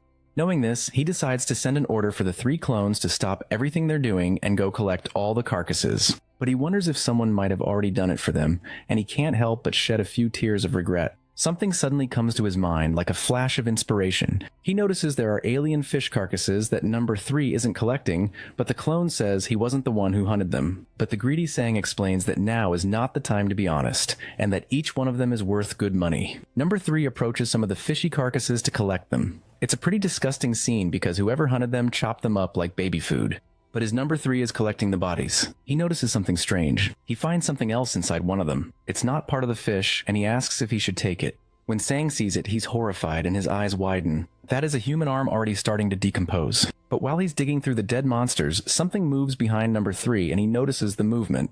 Sang also notices the movement and warns that something is there. The clone grabs its weapon. He stands up alert to his surroundings as it could be an enemy or someone trying to steal the carcasses. And behind him, a strange noise catches his attention. An alien fish head falls in front of him, chopped up just like the other parts. And behind number 3, an eel-like sea monster is lurking. He realizes that the fish head was bait. Since number 3 is no fool, he realizes it's an ambush and quickly turns around. But before he can do anything, his arm is ripped off like a Lego piece with no effort at all. Poor number 3 is confused. He feels a flood of different emotions and pain. But this is where we see the disadvantages of using a familiar skill, because someone else is feeling all of this too. Sang screams as if the world is ending. He feels an excruciating pain in his arm, as if he had just lost it himself. And then the familiar skill disconnects. He wakes up as if from a terrible nightmare. Scared and trembling, the boy looks at his arm to make sure it's still there. He still has his arm and can still move it normally, thankfully. That experience was so horrible and traumatic for our protagonist that he can't move. He's just huddled in a corner of his house. A little calmer now, he realizes the skills connection was severed unintentionally because of the pain, but he knows this is no time for reflection. He grabs his phone and quickly starts calling his agent. Junmo answers the phone promptly, and the protagonist asks which field number 3 went to hunt in. The agent notices that Sang's voice doesn't sound right and tells him it was the sewage treatment plant in Incheon. Desperate, he asks Junmo to take number 1 and number 2 there right now. He says he's on his way too and will explain everything when he arrives. And to briefly summarize the whole explanation, he says there's a really big problem. Poor number 3 is completely wrecked, missing an arm, and with other injuries all over his body. This monster he's fighting isn't just a sea monster, but a humanoid creature that can hold a sword. Our poor number 3 can't take it anymore. The beating was too violent and he ends up losing consciousness. And he falls before that marine aberration, which watches with a sinister, expressionless face. Sang slams the car door shut in a hurry. He took a taxi to get to the hunting ground as fast as he could. Scared, he's sweating as if he'd just run a marathon and is out of breath. The place is huge, filled with gigantic sewage treatment machines.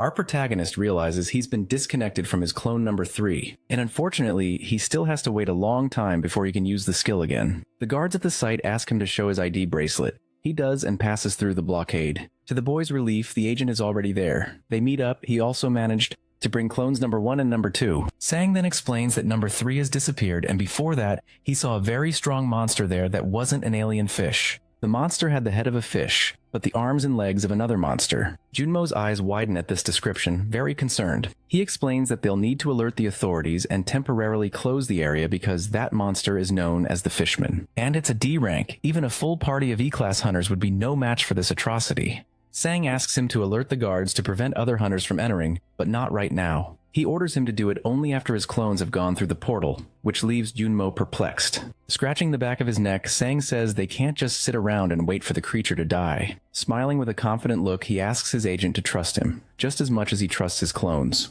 But Junmo is very worried about this. The protagonist then closes his eyes and concentrates, activating the familiar skill. The skill reaches his remaining clones number 1 and number 2. They are inside the hunting ground in a dense forest, walking carefully. Sang orders them to go to the location where number 3 disappeared first. The 2 clones are very well prepared and focused, ready for battle. They manage to communicate through gestures and signals to avoid making any noise. A disgusting sound of teeth tearing through flesh and cartilage can be heard nearby. The 2 have found the creature. It's eating an unlucky alien fish. This is great for our protagonist, who never imagined he'd be lucky enough to attack first. He knows his stats are those of an E-class hunter, but since his clones only receive 53% of them, they are at best F-class. But the creature isn't in a normal state right now, and he also needs to consider his clones' hunting skills. From the bottom of his hero's heart, he believes it will indeed be possible. The boy then orders his clones to aim for the monster's head, so they start shooting, determined to kill this abomination. The bullets hit the big fish's head, but they aren't strong enough to pierce its hide. The unfortunate clones are left looking completely dumbfounded. Sang is just as confused. He then realizes that bullets don't work on it. That initial hail of bullets only served to annoy the abominable, toothy monster. And after roaring, the beast leaps like a flea, reaching several meters in the air. It comes crashing down right between the 2 clones, who barely manage to escape. One of the clones uses his dodge to perform a different move. He does a flip over the monster's head, slicing his sword across its shoulder, and manages to open a small wound on the big fish's skin. Sang is shocked. The sword only made a tiny little scratch, and the monster doesn't let it slide. It turns towards the clone, preparing an attack. The attack hits a tree as the clone was fast enough to dodge. Just barely. Since the beast is so large, it's difficult for it to swing its sword among so many trees. Meanwhile, the other clone keeps shooting. The monster's sword gets stuck in the tree. That's how powerful the attack was. But the fish monster uses a bit more strength and shatters the tree without much trouble. Sang warns his clones to forget what he said. The beast can definitely use its sword in this terrain. The tree trunk crashes to the ground, making a huge noise. This monster seems to be more challenging than our protagonist had imagined, but his clones feel no fear or worry. They charge forward with all their courage. They manage to hit the monster on the arm, but it has no effect. Sang is watching everything and realizes that these attacks aren't working. The huge monster clenches its jaw, gathering all its strength into its arm, ready to throw a punch. And the punch hits one of the clones. The protagonist is worried, wondering how they'll ever defeat this thing with such ineffective attacks. But then he starts to remember that the bullets did have some effect. One bullet ricocheted, but the other one caused some damage, even if it was small. He gets the idea to aim for the exact wound it caused and try shooting there again.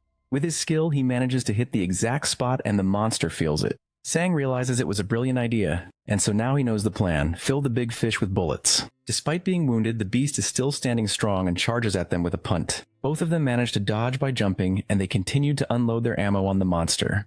It starts to look like Swiss cheese, full of little holes, and begins to scream, showing that the attacks are effective. The big fish then grips its sword even tighter, and a flame erupts along its entire blade, turning it into a sort of fire. The monster's eyes are red and filled with hatred. It's enraged, and so it prepares an attack towards the clone with its flaming sword. The clone manages to block the sword strike with his arm, but that attack was incredibly strong and he felt the full impact. Suddenly, the beast became much stronger. It starts swinging its sword from side to side, trying to hit the clones like someone swatting at flies.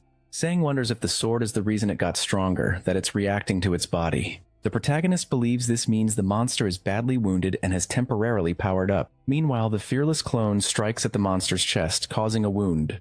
But the fish monster doesn't back down and charges the clone with everything it has, and it manages to hit him with a sword strike right in the middle of his stomach. Sang is shocked by this, and he also ends up experiencing that horrible pain himself. The clone grabs the hand that drove the sword into his stomach, holding it tightly. With a trembling voice, Sang says he knew this wouldn't end well, but it's necessary. And the clone grabs a dagger. And with that dagger, he prepares a strike with all his might, screaming at the top of his lungs as he lunges forward. He stabs the huge monster's chest several times in 3 different places, taking advantage of his proximity to the beast. But the beast decides to return the favor and prepares an attack with its claws. But the clone is at his peak of strength and determination, and manages to deflect the attack with his arm.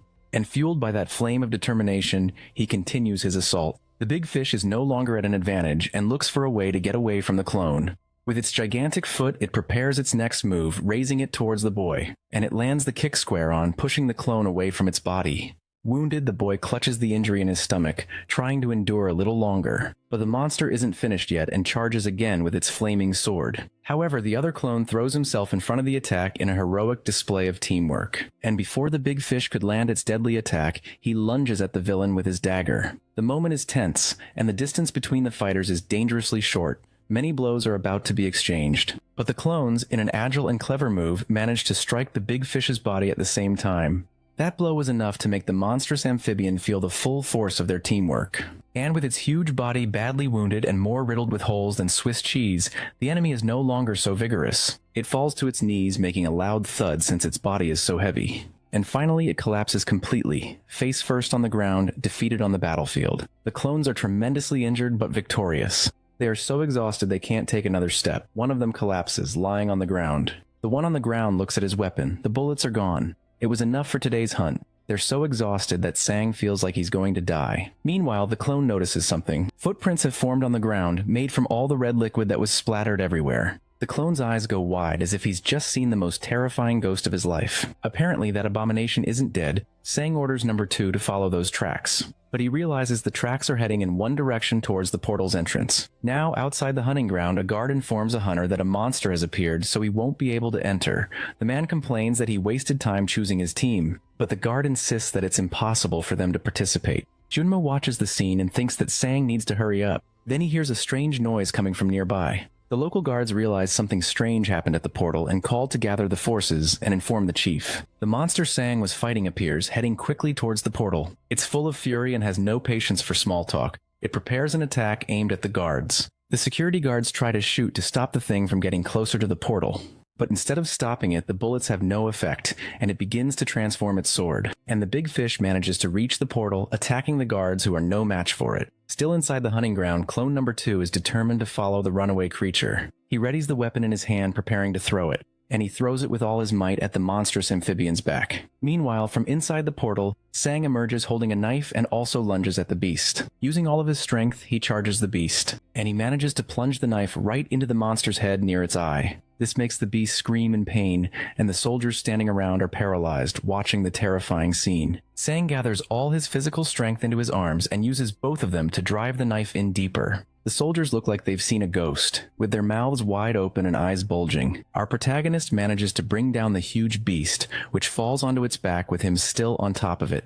Overcome with emotion, number 2 gives a thumbs up and can't hold back his tears. A man with a goatee is on the phone saying that he's arrived. He's wearing a bulletproof vest and says he'll send a detailed report right after the investigation. Slowly approaching a crowd, he notices something unusual. That D-rank monster is on the ground, unconscious, and its body is badly wounded. The man who just arrived recognizes this monster as the Fishman. One of the soldiers asks the man if he's from the association, and he confirms it, asking what happened there. Still a bit shaken, the soldier explains that a hunter who was inside the portal before the lockdown hunted this monster. The confused man asks if there was a D-rank hunter there, but the soldier just says that it was a hunter who defeated the beast. Frowning, the man asks what happened. They're investigating further, but as far as they know, it was an F-rank hunter along with his clones who killed the monster. The man's expression doesn't show it, but he's surprised that an F-rank hunter could defeat a D-rank monster. And all the attacks were focused on a single wound. He did it to cause damage without any special weapons. While Sang talks with his agent, the man is still wondering if it's possible to hit a moving monster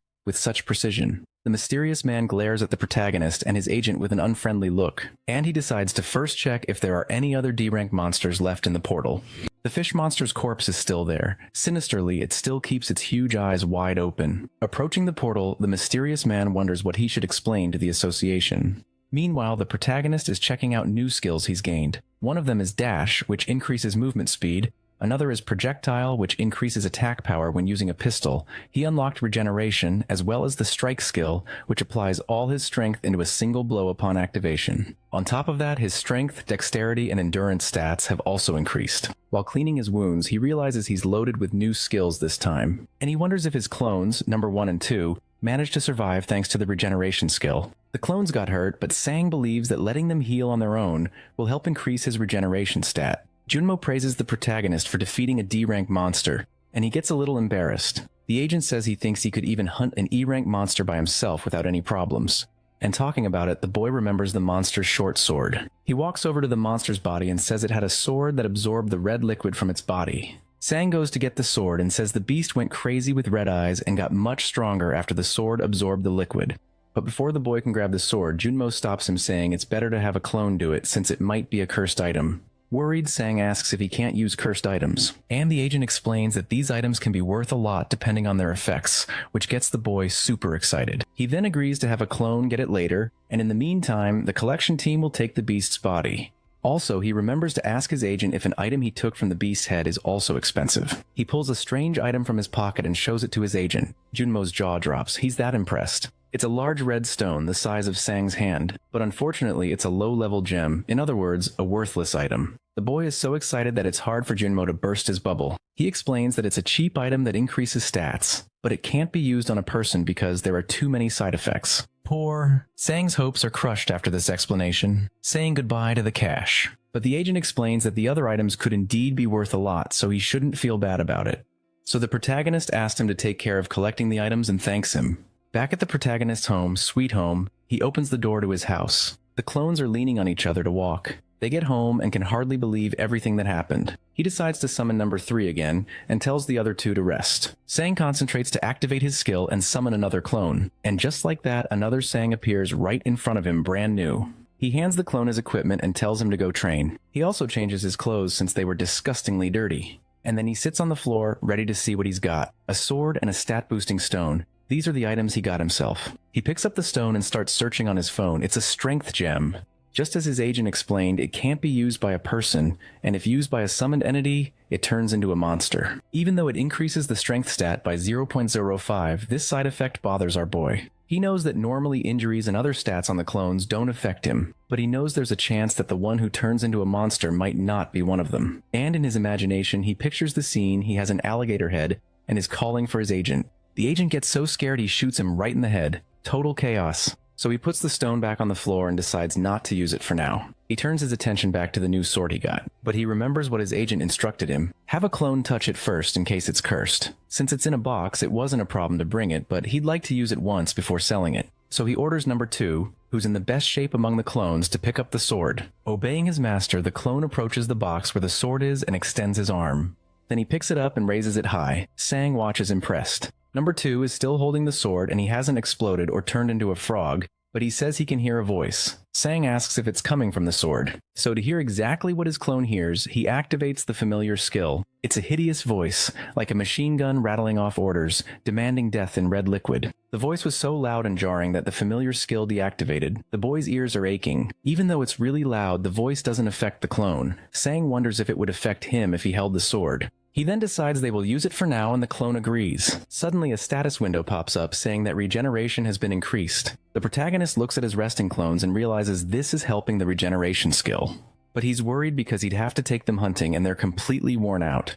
So he orders them to meditate today to unlock mana breathing. The boy closes his eyes and begins to concentrate to start meditating, and he decides that tomorrow he will go to campus. The next day we see the campus of the college Sang attends. Several students are walking around peacefully, just living their lives. Back to the study routine, the boy thinks the vacation went by way too fast. He looks at his status screen and wonders if it went by so fast because he was busy leveling up. In the meantime, he boosted his stats a ton with the help of his clones, who never rest. He continues on his way through the college hallways, lost in thought. Now he realizes he's a lonely nerd since no one has even come to talk to him. But when he gets to the classroom, something catches his eye. His friend Kim Jong-do is sitting at a desk waiting patiently. They both say at the same time that they're surprised to be in the same class. Kim explains that he signed up for this course because he heard the professor is an easy grader. He gets closer and asks if Sang is still working out while a girl watches them. She and another girl whisper in surprise, asking if that's really Sang since he used to be pretty chubby. All the girls in the room start gossiping about the protagonist, even considering asking him out on a date. Kim chuckles, saying he's popular now. The boy understands that's why no one had greeted him yet. Pointing to his own face, he asks his friend if he's changed that much, and the big guy says he thinks that if Sang met his own parents, they wouldn't recognize him. He's stunned and says he was actually planning to go home. Kim adds that he almost didn't recognize him on the street. The big guy suggests they go for drinks after class and call some people, but Sang says he already has plans. This makes the big guy squeal like a little girl. He's so shocked. Our protagonist explains that he's already made a promise, so he can't go out with him. Shouting loud enough to make the evening news, Kim asks if he has plans with a girl, and everyone in the room is staring at their conversation. His friends Chan Woo and Zhang Xiong are in the same class as him too. Kim is still yelling that he'll always remember this day, even with the professor already in the room. At the World Hunter Association, also known as the WHA, a prophecy of disaster was delivered by the Oracle. President Michael Harris requested more details. He was informed that a portal was expected to open through which hundreds of monsters would invade. When Harris asked about the specific location and date, he was told that the invasion would involve A-rank monsters and was predicted to take place in South Korea. Elsewhere, a man in a suit identified as Park Wante, the owner of the third-ranked guild, arrived for a meeting. He was immediately headbutted by a woman named Mio, who was a guildmaster.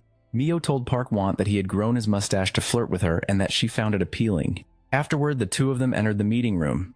Inside the room was a member of the Heisen Guild, the same man who had previously mocked Sang. He provoked another guild member about a recent expedition to Odin's Tower. The Heisen Guild member asked if the man's team had failed to return, or if their results were simply inadequate. A white-haired man tried to de-escalate the situation, stating that it was not the place for such remarks. The provoked man became very angry, but their confrontation was interrupted when an elderly man entered the room. The elderly man was the leader of the Korean Hunter Association. Upon his entrance, everyone took their seats. He thanked them for attending and warned them of the impending disaster. When asked about the timing, he explained that they had no specific details, only that it would involve A-rank monsters and a curse somewhere in Korea. One guild member slammed his fist on the table, demanding to know how they could protect an entire country. The association leader calmly replied that the purpose of the meeting was to determine a plan. The attendees expressed concern, noting that there were barely enough hunters for routine work, much less for guarding the entire country. One man raised his hand and proposed a plan. He suggested that each guild form a group to guard a specific region. If an incident occurred, all groups would converge on that location without exception. He added that any guild failing to cooperate would face severe punishment. The association leader asked if anyone disagreed with the proposal, and the plan was met with unanimous agreement. After leaving his college, Sang saw a female student being accosted by a man. The man was insisting that she give him her phone number and was complimenting her appearance. The student responded by telling the man he was ugly. When she noticed Sang approaching, she pretended he was her boyfriend. To get away from the man, she clung to Sang's arm and they left the area together. The student explained to Sang that the man had been bothering her, which is why she had pretended they were a couple. She also clarified that she did not have a boyfriend. Sang noticed her attire and asked why she was not in her school uniform. She replied that it was her birthday. She then asked why he was staring at her. Sang recalled that he already had her phone number because he was her teacher. At that moment, Sang received a notification that he had earned another 50 million won. He then invited the student to eat whatever she wanted. Sang took her to a restaurant that served premium steak. Upon seeing the menu prices, she expressed concern about the expense.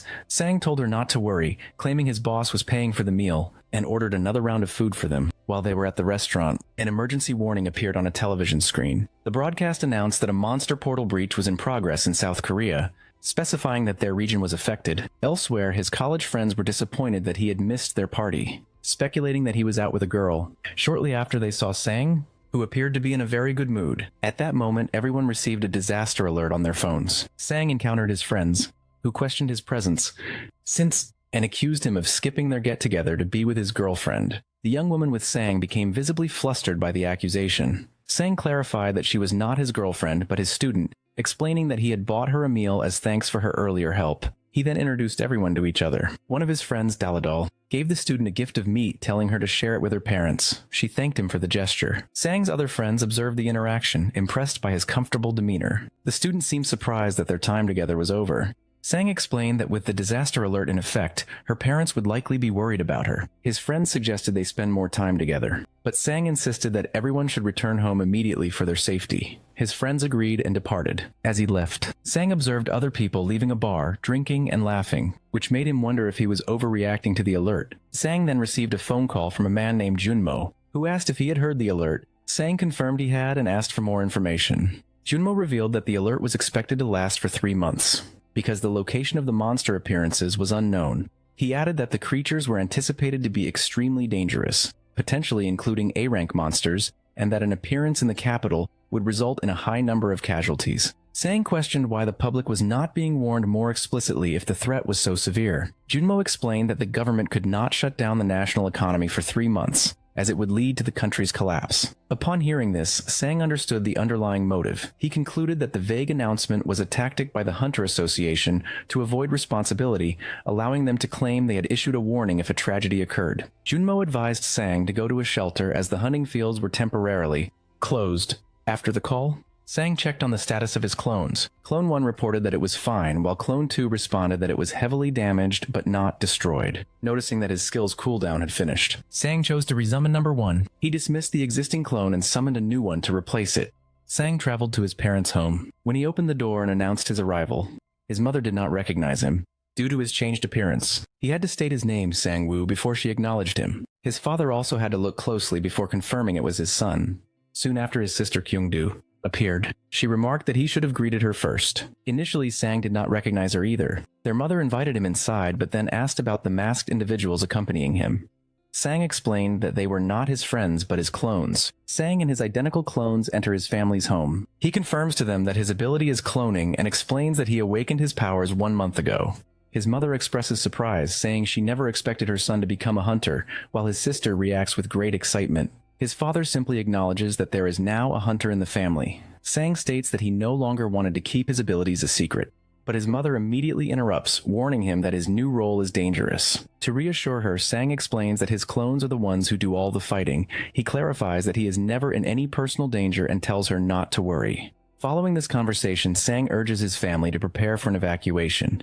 He informs them that a disaster is currently happening and that they must all proceed to the nearest shelter. His father, however, seems skeptical about the urgency of the situation. He questions the sudden nature of the disaster. Remarking that he still has work to attend the following day, Sang realizes that his family does not understand the severity of the threat.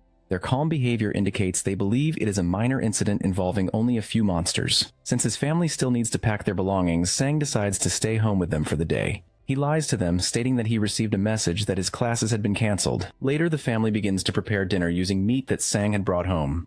A family member asks if his friends, referring to the clones, will be eating as well. Sang replies that the clones will only be given rice, explaining that the good meat should not be wasted on them. The clones are then served buckets of rice, while the family prepares to eat the steak. During the meal, Sang's sister asks if he will get fat again, given that there are 4 versions of him eating. He responds that he will not, explaining that he now burns a great deal of energy. The family enjoys the meal together, remarking that it has been a long time since they all gathered like this. Suddenly, a loud explosion occurs outside. The force of the blast throws Sang to the ground. When he opens his eyes, as he discovers that the building has been destroyed, outside he can see that numerous large monsters have appeared in the area. A massive dragon-like creature appeared, abruptly escalating the situation. The monster began to gather energy, emitting intense heat, before releasing a powerful beam that incinerated its surroundings. Sang looked back and saw that his entire family had fallen unconscious. He noticed the scattered equipment belonging to his clone, number 1, and concluded that it must have sacrificed itself to protect everyone. Amid the debris, he saw clones number 2 and number 3. The latter was missing an arm. Sang was now accompanied by a heavily damaged clone,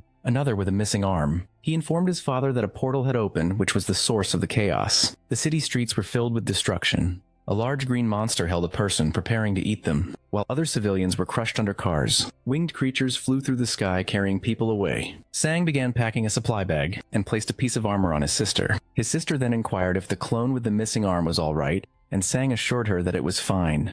At that moment, another explosion occurred nearby, as a monster crashed to the ground. It became clear that the portal was located in the sky, causing monsters to fall directly onto the city. Sang had been fortunate to be on a building floor that had not collapsed. He killed the fallen monster, which replenished his mana. When he tried to open a nearby door, he found it was jammed. Sang told his father that he would force it open. He picked up a large piece of debris, and using his strike ability, combined with a kick, successfully broke through the obstruction. Downstairs, the scene was one of carnage with bodies, destroyed vehicles, and slain monsters scattered everywhere. Sang asked his father about the distance to the nearest shelter. His father replied that it was about 2 kilometers away, but he also pointed out numerous monsters, including slimes, skeletons, and stone golems obstructing the path. His sister mentioned that she knew of an underground tunnel that could serve as a safer route. As they started to move, they heard a man crying for help from a distance. They saw him trapped under rubble, with a D-rank troll standing directly over him. Sang's father urged him to be rational, stating that they were in no position to help anyone, and needed to focus on their own survival. Sang felt conflicted, wanting to save the man, but he knew that his injured clone, number 3, was not fit for combat. This left only number 2 to protect his family, and he understood that he could not risk his own life. A man remains trapped, calling out for his mother's help. Nearby, Sang's heart is pounding while his mother urges him to leave. Sang instructs them to go downstairs and lock the door, assuring them that a being called number 3 will provide protection. He states that number 2 will be accompanying him. His sister yells at him, calling him insane and accusing him of risking the family's safety. Sang replies that he is a hunter and will not retreat from the threat. Sang grabs a stick and charges toward the monster, which is identified as a troll, striking it in the eye. He then tells number 2 to take the injured man to a safe place, explaining that their job as hunters is to kill monsters. Sang shall, about to challenge the troll. Another monster watching from a distance repeats Sang's words, showing that it possesses intelligence. While the fight continues, number 2 works to free the trapped man by pulling away stones. He asks the man if he can walk. The man replies that he is able to, remarking that it is surprising he survived the ordeal. Facing the massive troll, Sang orders number 2 to grab a weapon. He then throws an object called the Devil's Rock to his companion and tells him to eat it. After consuming the rock, number 2 instantly transforms into a red demonic creature wielding a sword.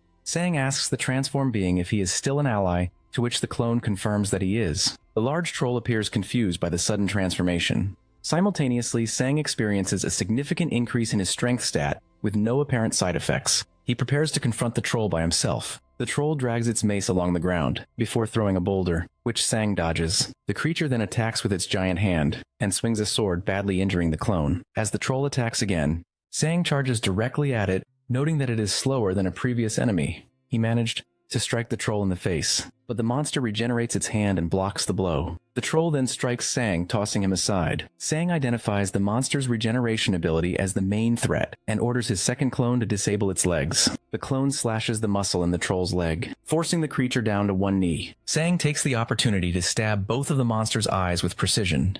The clone then attacks the other leg to keep the troll immobilized. The creature falls to the ground, twisted and crying out in what appears to be fear. As Sang tries to listen to the creature, he inadvertently activates his strike ability, which hits the monster's skull. After the attack, Sang and his clones are left exhausted. A system window appears indicating a significant gain in stats, but also reveals that Sang's hand is nearly destroyed from the skill's recoil.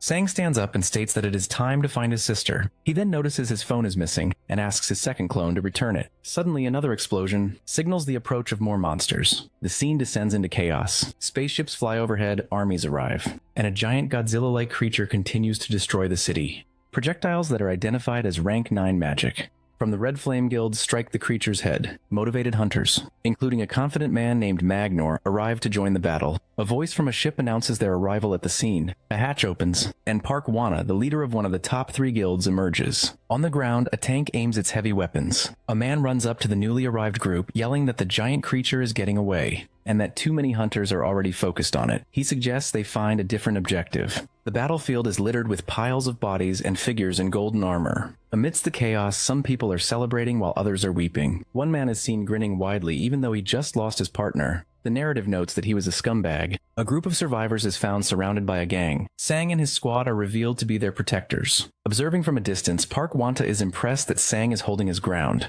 However, he concludes that with only 2 clones for support, Sang will not be able to succeed alone. He instructs his team to head north and prepare to rescue them. A team member activates a winged apparatus, and they move to intervene, aware that Sang is in a difficult situation. After defeating a large creature, Sang is left exhausted. He sees a mother and her daughter nearby and tells the civilians to head to the underground shelter while he remains behind. The crowd protests, warning him that he will die if he stays. Sang instructs his second clone to cover the rear while he escorts the people. As they move, goblins attack, and Sang intervenes to save a man. The fight is difficult as he is low on energy from a previous powerful attack and cannot effectively use his skills.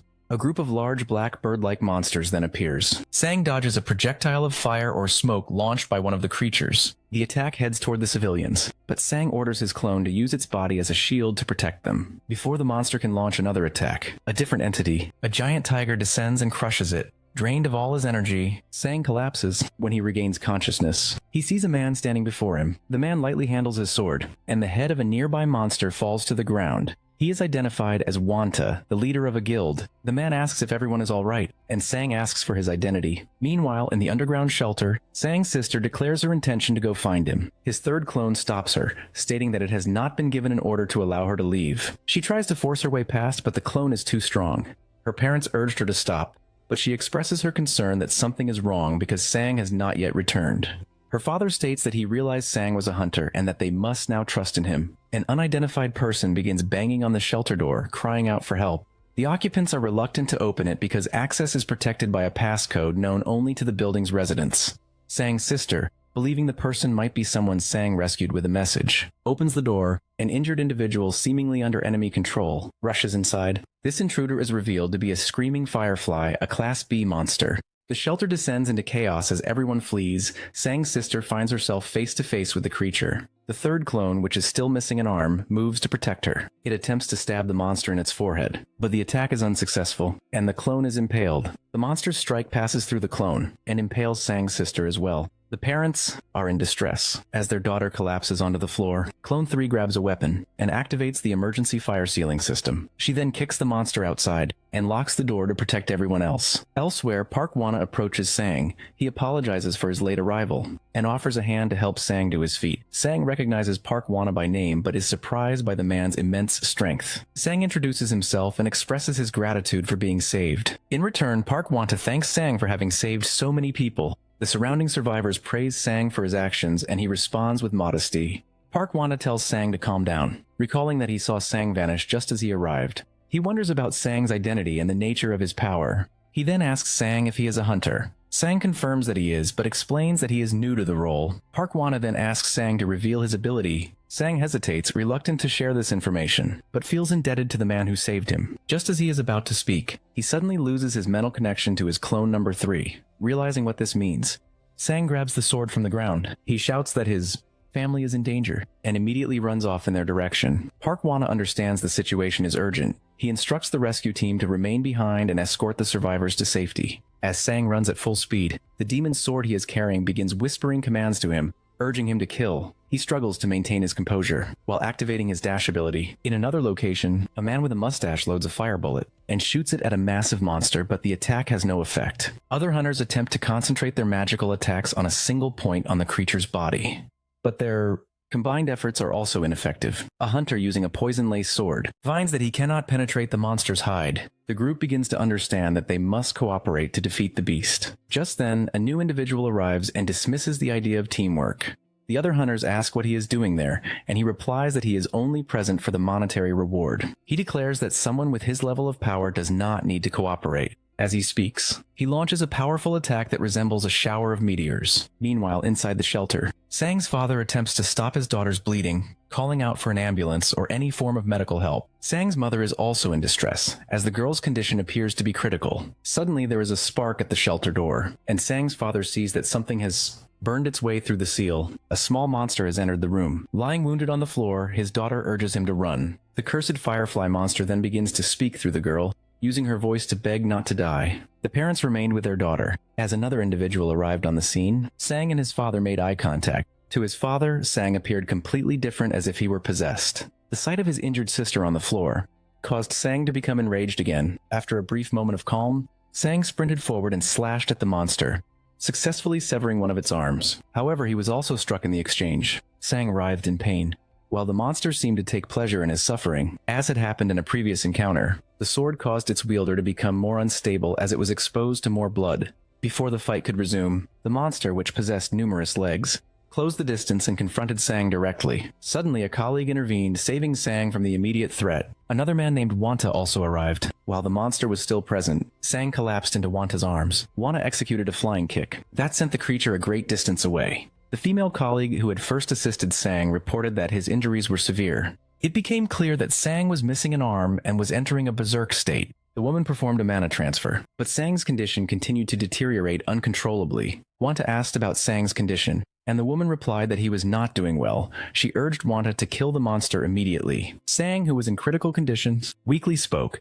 He mentioned his sister, indicated her location, and told his colleagues to save her instead of him. Wanta reassured Sang that both he and his sister would survive. He told Sang to rest, promising that the situation would soon be resolved. Shortly after, Sang lost consciousness. At the Hunter Association, the situation was chaotic, and many were demanding an evacuation. The leader of the top-ranked guild arrived for a meeting before an official disaster announcement could be made. This guild leader argued against making the situation public, stating that it would cause a citywide shutdown. He warned that since the exact timing of the disaster was unknown, a premature announcement would have severe economic consequences for the country, for which the association would be blamed. The association's leader asked what the guild leader proposed. The man suggested they withhold information about the creatures from the public. He reasoned that this would shift responsibility to any individuals who chose not to evacuate. The association's leader disagreed, pointing out that this would lead to many deaths. The guild leader responded that he considered the casualties a positive outcome, adding that anyone who had not awakened or was below D rank was useless. He then placed a hand on the association leader's shoulder, implying his suggestion was not a request. The scene then shifts to Sang and his clones. While the clones were engaged in intense training, Sang was resting and eating snacks. A person named Junmo contacted Sang, advising him not to rely solely on his clones for training. Junmo warned that Sang was wasting his potential to become one of the best hunters. Sang dismissed the concern, replying that everything was fine. Sang does not want to be a hunter. His primary motivation is to earn money. Upon hearing this, Junmo's expression changes. He asks Sang if this desire for money is the reason for his current situation and whether it is a sufficient goal for him. Sang then has a dream where he sees visions of his deceased family members, including his sister, who begs him to save her. He awakens from the nightmare feeling completely exhausted. Wanta is at his bedside and asks if he was having a nightmare, advising him not to move too much. Sang acknowledges the pain he feels. Wanta relays the doctor's assessment, explaining that Sang's condition is serious. The wound was very deep, but he was fortunate to have survived. Sang offers his thanks, but Wanta dismisses it, and mentions that he has something to discuss with him at a later time. Just then, Sang's parents rushed into the room in a state of distress, urgently asking if they have lost their daughter. A doctor reports that Sang's surgery was successful, but that he will require continued monitoring while he recovers. Sang is informed that 4 days have passed since the portal appeared. All the major monsters have been eliminated, leaving only a few low-class ones. Sang says he does not remember anything that happened before he lost consciousness. He then asks about his sister's location and condition, but no one answers him, as everyone lowers their heads in silence. Sang presses for an answer, asking why no one is speaking and if his sister is also in a hospital bed. The doctor finally explains that while her abdominal wound was treated, she was infected by a mana virus from the monster. This type of virus drains a person's energy. In most cases, it is harmless because the virus dies when it encounters an incompatible mana rate. However, in rare instances, a person's mana rate perfectly matches the virus, which prevents them from living a normal life. Sang asks how the infection can be cured. The doctor explains that there is currently no cure. The only potential options are to seek treatment from a powerful S-class healer named Bless, or to acquire specific healing items from the other side of the portal. The doctor emphasizes that either option would be extremely expensive. Hearing this news, Sang blames himself for the outcome. He regrets his decision to help others instead of prioritizing his own family. He reflects that the situation might have been different if he had been stronger, like Wanta, or if he had possessed the power to save everyone. He feels that he should have tried harder. Sometime later, a young woman comes to visit Sang in his hospital room. He asks if her family is safe, and she confirms that they evacuated to a shelter in time. She explains that she found out he was hospitalized after getting his family's contact information from a mutual friend. The visitor wishes Sang a speedy recovery, adding that she still has much to learn from him. Sang interrupts her, stating he needs to tell her something important. He then informs her that he is dropping out of college. 2 weeks later, Sang has already left the hospital, having made a remarkably fast recovery. Prior to leaving, he had explained his sister's medical condition to his visitor, and informed her that he would no longer be able to tutor her. He apologized for the inconvenience, and she simply replied that it was all right before leaving. A woman informed Sang that even if he chose not to contact her, he would come to regret his decision. She explained her plan to enroll in the college he had told her about, and to find a new boyfriend there. She warned him not to attempt to reconcile with her after she had moved on. Having concluded the conversation, Sang disregarded her words and focused on his immediate objective, which was to travel to a dungeon. While in a taxi, Sang researched information about the captain of a prominent guild he hoped to join. Soon after, he arrived at the headquarters of the Canis Guild. As he entered, a receptionist approached and asked how she could assist him. Sang stated that he was there to meet the captain. The The receptionist inquired if he had an appointment. Sang replied that the captain himself had invited him. Despite his explanation, the receptionist maintained that an appointment was necessary. Before she could finish, a large man with a beard interrupted them. He asked Sang to confirm his identity, and Sang affirmed that he was the person the man was looking for. The bearded man then instructed the receptionist to let Sang pass, informing her that he was an expected guest. He told Sang that the captain was waiting for him. Sang was led to a room where the captain stood, staring at a painting on the wall. After a knock at the door, someone announced Sang's arrival, and the captain granted him entry. The captain expressed his relief at seeing Sang had returned safely, and asked how he had managed to recover so quickly. Sang replied that it was thanks to the captain's intervention that he had avoided more serious injuries. The captain dismissed the praise, saying he had only done what was expected of anyone in that situation. Sang disagreed, emphasizing that the captain's actions went far beyond a simple duty. He pointed out that the captain had not only saved him, but also his entire family, ensuring they all received immediate medical attention. Sang stated that a simple expression of gratitude was insufficient. He then asked the captain what his true motive was for providing so much help. Sang mentioned the private hospital room, the financial support for his parents, and the specialized intensive care unit his sister, Ji-woo, was given. In response to the question, the captain clenched his fist. He revealed that he too has a sister who went missing along with her team members. He explained that he saw a parallel between his own situation and Sang's near loss of his sister. Sang acknowledged his gratitude but admitted to feeling. He then asked why the captain had summoned him so soon after his recovery. The captain stated that he needed to know about the abilities Sang had previously concealed. He asked directly if Sang's clones were solid, physical bodies, referencing the clone that had sacrificed itself to protect a civilian. Sang confirmed that this was his ability and that he had not intended to hide it. The captain then made his request directly, stating that he needed Sang's help. He asked him to assist in the rescue of the Canis Guild's first team. He clarified that this was not a demand for repayment, but a belief that Sang was the only person capable of saving his sister and her companions. The captain then bowed to Sang. The gesture reminded Sang of his own desperation, when he had pleaded for someone to save his sister, realizing it was now his turn to help another. Sang agreed to do his best. Sang asked for instructions on how to begin the rescue mission. He was then brought to a training facility. The captain explained that while rescues are typically urgent, this situation was different. His sister possesses an ability that can generate survival supplies for up to 8 months. He also warned that the dungeon they would enter is of a very high level. So high that even a team of B-rank hunters had been unable to escape. Sang understood the gravity of the mission. The captain informed Sang that he was not yet strong enough for the task. He explained that Sang's current stats were insufficient and that he could no longer rely on his combat sense alone, as it had reached its maximum potential. Hearing this, Sang reacted with shocked disbelief. Junmo was concerned after Sang asked to take a break from hunting for a few days, and then ceased all contact. Sang later appeared before him, looking severely beaten. Junmo asked what had happened to him. Sang explained that he had been beaten up, and proceeded to recount the recent events. Junmo remarked on the fact that Sang's sister had been infected, yet Sang himself seemed to be all right. Sang confirmed that he was fine and mentioned that he had accepted a mission from the Canis Guild. And Junmo had expressed his understanding. Sang asked him to update his contact information to clone number 2, as he had lost his old phone. Junmo suggested that Sang should back up his contacts from the old device, but Sang refused. When Junmo asked how he would reconnect with his friends and acquaintances, Sang replied that it was for the best. Junmo then inquired about the cause of his injuries. Sang explained that he was training with a man named Wanta. Alarmed by Sang's condition, Junmo offered to complain to the guild about the harshness of the training. Sang stopped him, explaining that he understood Wanta was desperate and motivated by the desire to save his own sister. Sang also told Junmo of his plan to incorporate his clones into the training sessions. The next day, Sang brought one clone to train with Wanta. Both Sang and the clone were defeated. On the following day, he brought 2 clones, and all 3 of them were beaten. The day after, he returned with 3 clones, but all 4 of them were defeated again. Junmo spoke with Sang and his injured clones. Sang admitted that Wanta was overwhelmingly strong.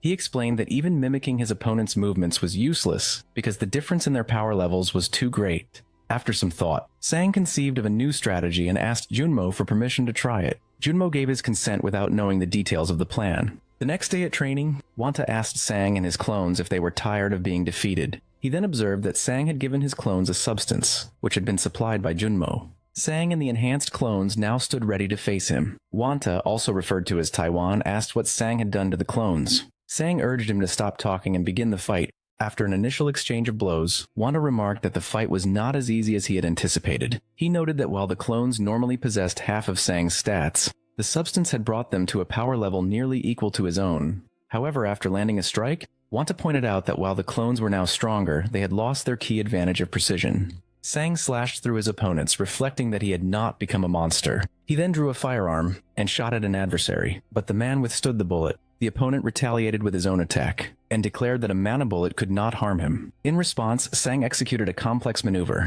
Despite his efforts, the opponent defeated him. The victor explained that simply hitting hard was insufficient, and that one must concentrate mana to unify with their sword. Although he was only a C-rank hunter, Sang had no intention of ceasing his efforts to improve. His motivation to grow stronger was not based on the other man's advice, but on a feeling of helplessness he had experienced after waking up in a hospital. At that time, he had been forced to entrust his family's safety to someone else, and the memory of this event had profoundly changed him. He now resented his past weakness, and was determined to never stop advancing. 6 months later at the Sildong Station hunting grounds, an individual was struck and knocked to the ground. A group of men were attempting to enter the area as a guardian arrived. One of the men questioned the guardian's intervention, stating that he paid for his entrance, but the guard called him an idiot. The guard then informed the group that the hunting ground belonged to the Silver Moon Guild. Sang, who was also present, struck one of the men and knocked him to the ground. He questioned their decision to interfere with the guild's business. The remaining members of the group became angry and surrounded Sang.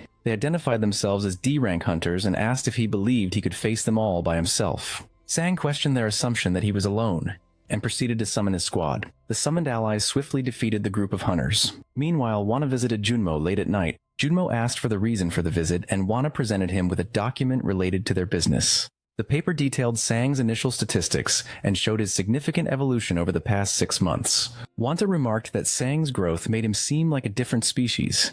Junmo asked if Sang was now strong enough to execute their plan. Wanta admitted he had prepared a backup plan in case Sang's development was inadequate, but noted that his growth had been monstrous. He pointed out that Sang's strength stat had increased from 1.4 to 19, and his regeneration had risen from 0. Wanta concluded that it was time to begin the rescue mission, also considering that Sang's clones were even stronger than their statistics suggested.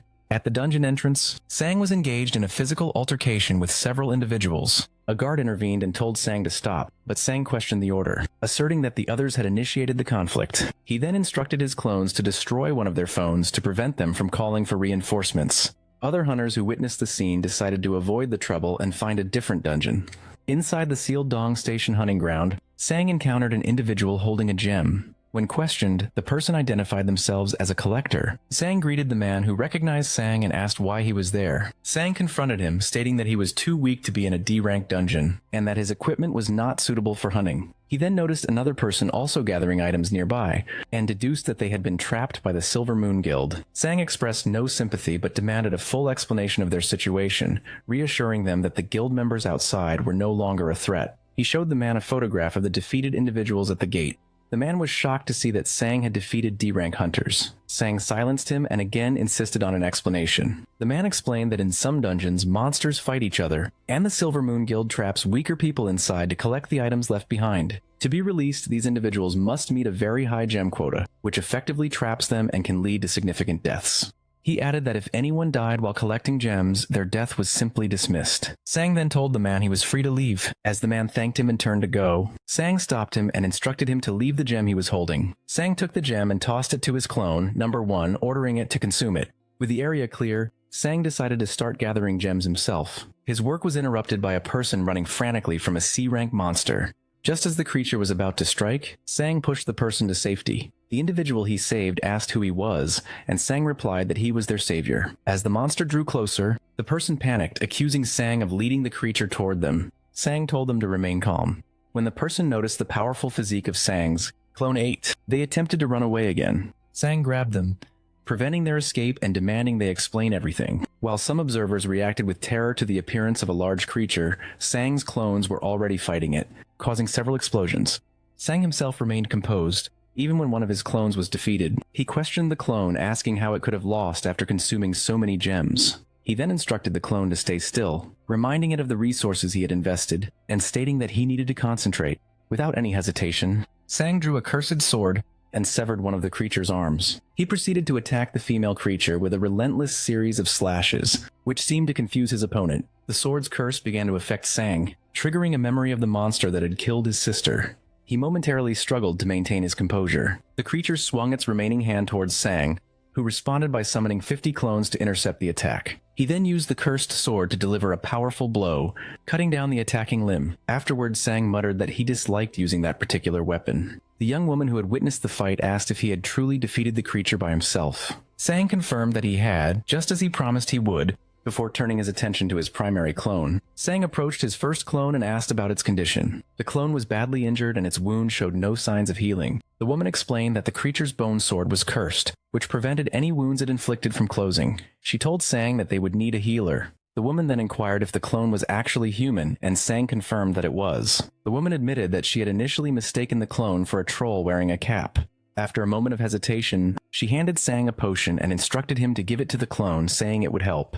Sang examined the vial and noticed a small skull floating inside, which made him question its safety. Deciding he had no other option, he administered the potion to the clone. Subsequently, smoke and a venomous substance were expelled from the clone's body, and Sang observed that the treatment appeared to have been effective. Although the clone appeared to have recovered, the woman explained that the effect was only temporary. She warned that the clone's life force would now drain away over time. She revealed that her ability was poison conjuration, which allowed her to create various potions and poisons. The substance she had provided, she clarified, was more of a potion than a poison, but was still dangerous. She expressed concern that the clone's life force would decrease significantly. Upon hearing this, Sang turned to his clone and ordered it to go hunt immediately since its time was now limited. The woman then stated that since she had revealed her ability, Sang should now share his. She asked what he was and why he could command monsters, noting that she had never encountered a rank B individual with his level of power.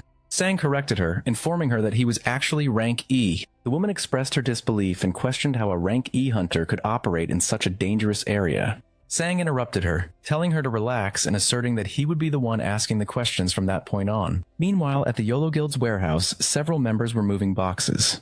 They called over a young woman who appeared to be blushing. Another guild member approached and asked the first woman why she was gathering so many items, remarking on her unusual behavior. The woman explained that a person named One Tag had requested a favor. The second woman wondered aloud why Sang needed such a large quantity of stones, and questioned if he intended to consume them all. Later, on a train, the woman from the earlier fight reflected on Sang's harsh reaction to her question about his ability. She considered the possibility that he was a dangerous person, but then decided that she should try to trust him instead. Attempting to appear composed, she told Sang that he could talk to her if he wanted to. Sang turned to face her, thinking to himself that her suspicions about him had been foolish. Sang stood up and asked the woman about the Hisong Guild, which she had mentioned while fleeing. Surprised, she questioned how a hunter could be unaware of them. Sang explained that he had only been a hunter for a short time and asked her to tell him about the guild's illicit activities. The woman revealed that Silver Moon is a puppet organization for the Hisong Guild, created to handle their unethical operations. She added that the Hisong Guild is controlled by a man with a mustache. Recalling someone else who had been harmed by them, Sang asked if she had also been captured by the Hisong Guild.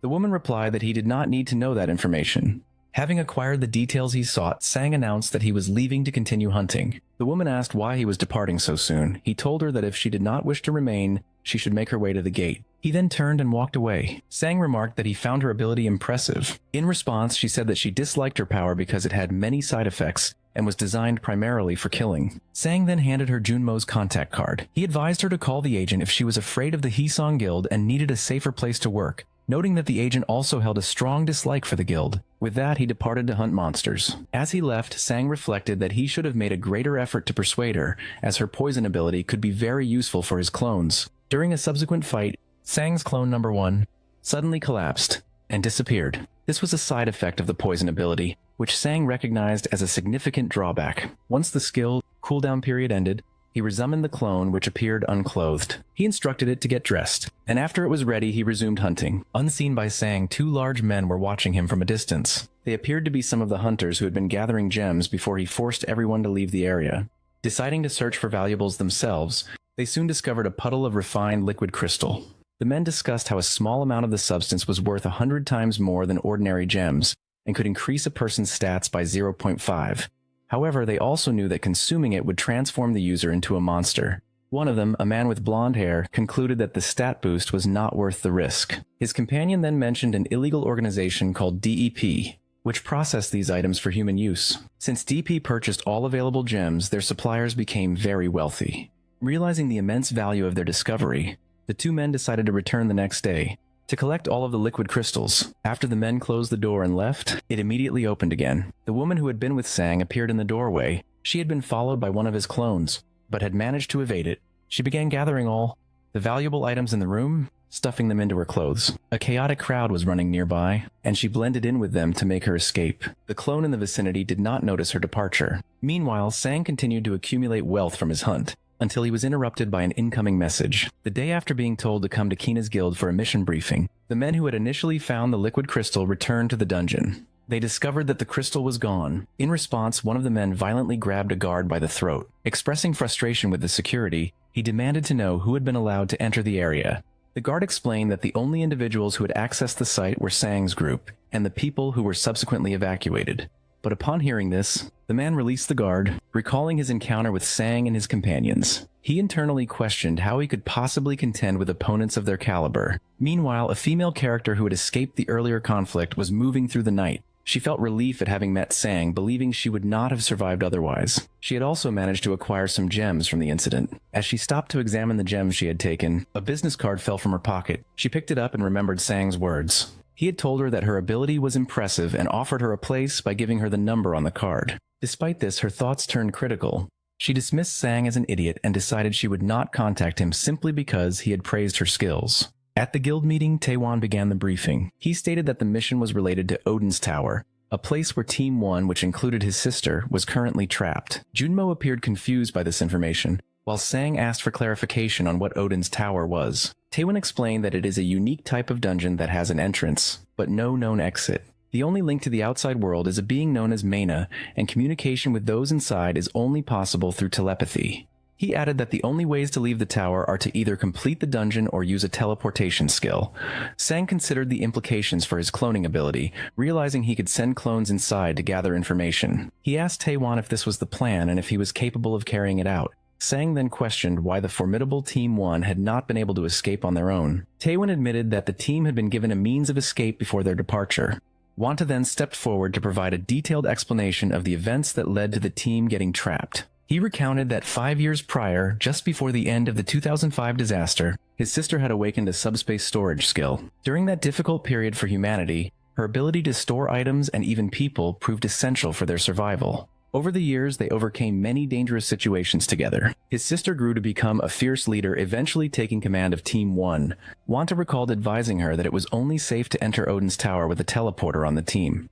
His sister, however, argued that they had already tried to recruit teleporters without success and were well prepared with scrolls. She insisted that they needed to undertake the mission immediately to prevent their guild from falling behind its rivals. To prove their readiness, she showed Wanta their vast stockpile of supplies. Though he was reluctant, she convinced him, and the team set out for the tower. A friend later tried to reassure Wanta, urging him to trust his team and his own judgment as guildmaster. On that very day, he made the public announcement that Sang had seen when he was younger, an event Wanta described as a coincidence. Junmo then asked if any attempts had been made to contact the team. He explained that they had taken 10 telepathy scrolls to send back information.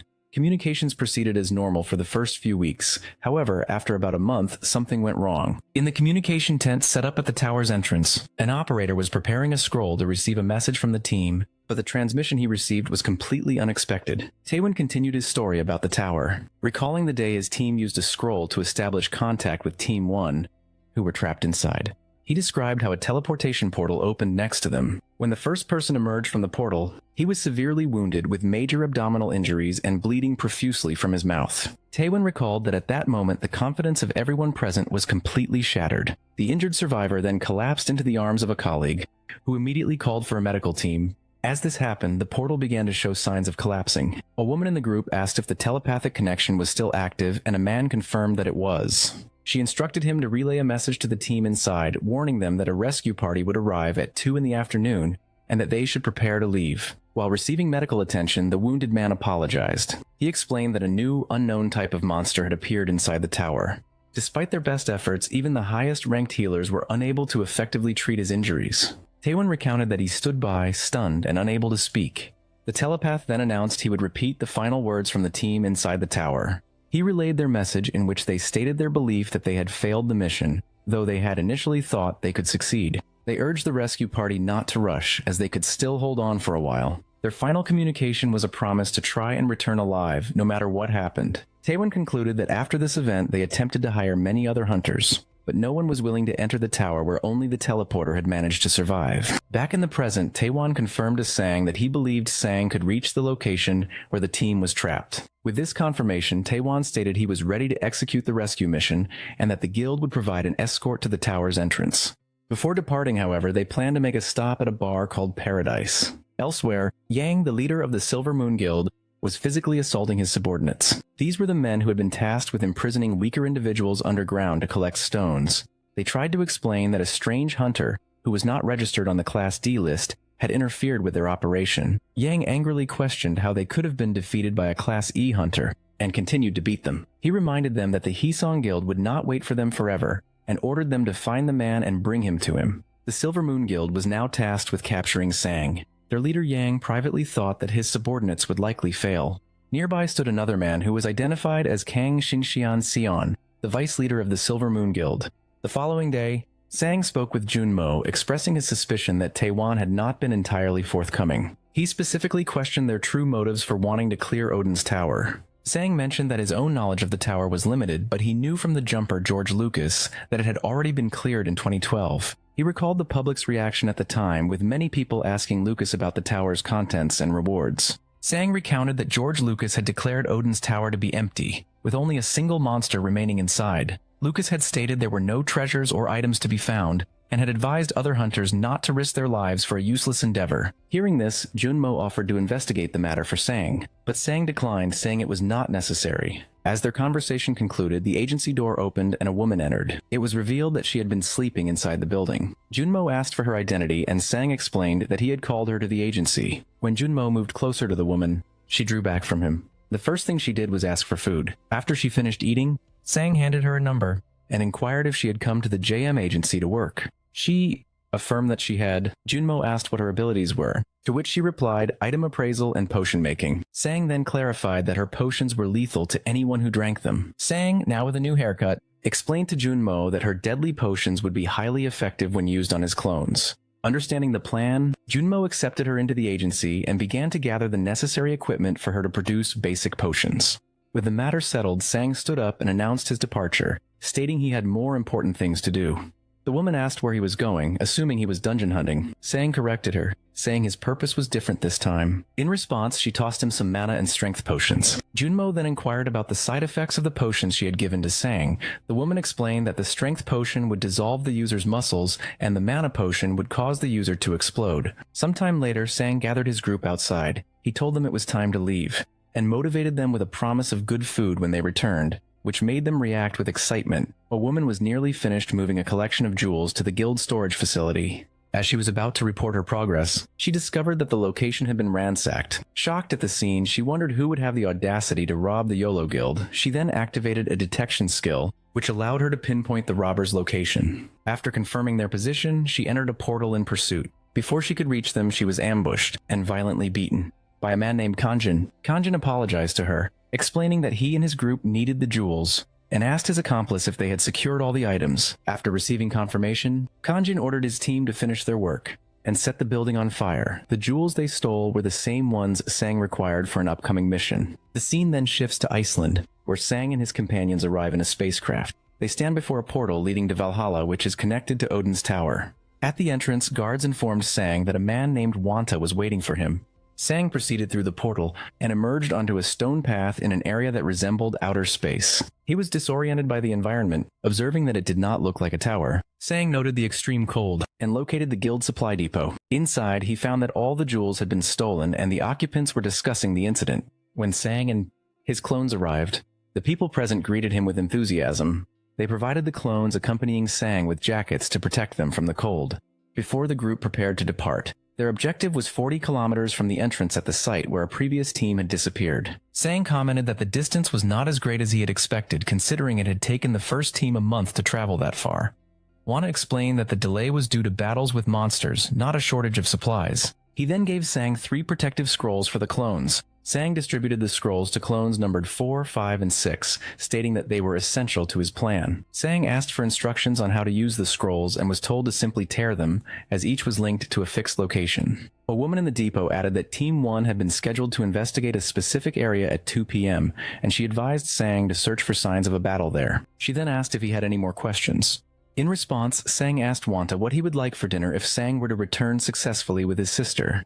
Wanta replied that he would want a homemade meal. The clones gathered their swords and potions, and the team of 5 set out on their mission. Sang remained behind, sitting in a chair to activate his familiar ability. Back at the depot, a nervous Wanta acknowledged that the success of the mission was now entirely dependent on Sang. Sang's familiar ability was functioning correctly, allowing his summoned warriors to move through the severe snowstorm. The weather presented a major obstacle, making progress difficult, even with his inherent resistance to the cold. He eventually arrived at Odin's tower, situated near a structure that appeared to be a frozen city. Upon his arrival, Sang experienced an unusual sensation. He realized he now possessed full and direct control over his primary familiar body.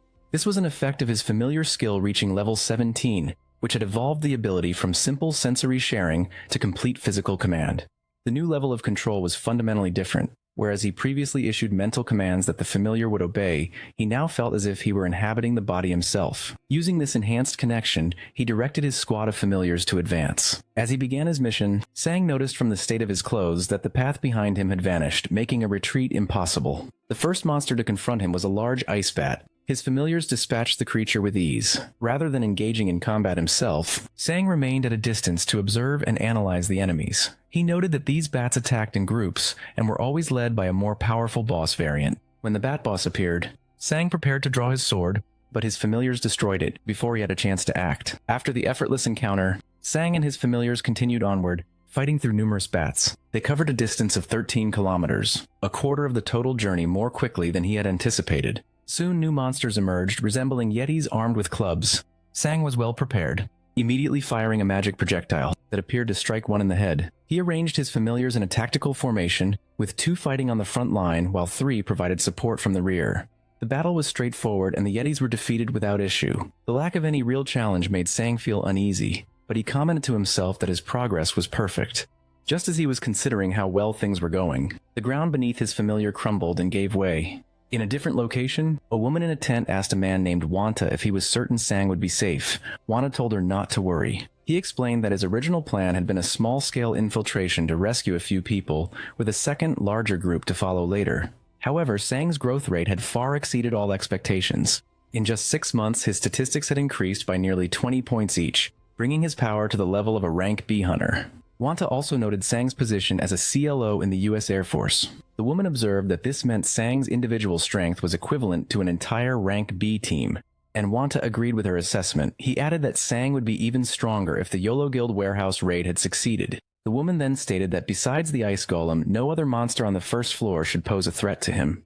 Wanta confirmed that he had already warned Sang about the golem and was confident that he would be able to handle it. Meanwhile, Sang had landed inside a dangerous-looking area. He prepared for a difficult confrontation by making a cut on his fingers to coat his sword's blade with his blood. He then swung the enhanced weapon at a massive ice golem. The attack made no impact, failing to leave even a scratch. The golem retaliated with a powerful headbutt, which Sang managed to dodge by jumping to the side. He was now faced with the reality that his strongest sword was completely ineffective against this opponent. The area was in a state of chaos, with numerous hostile creatures still present. A large golem consumed one of these creatures, and then extended its palm. Sang immediately caught hold of it. Sang dodged multiple incoming projectiles while observing the golem, which was eliminating the creatures more efficiently than his own clones.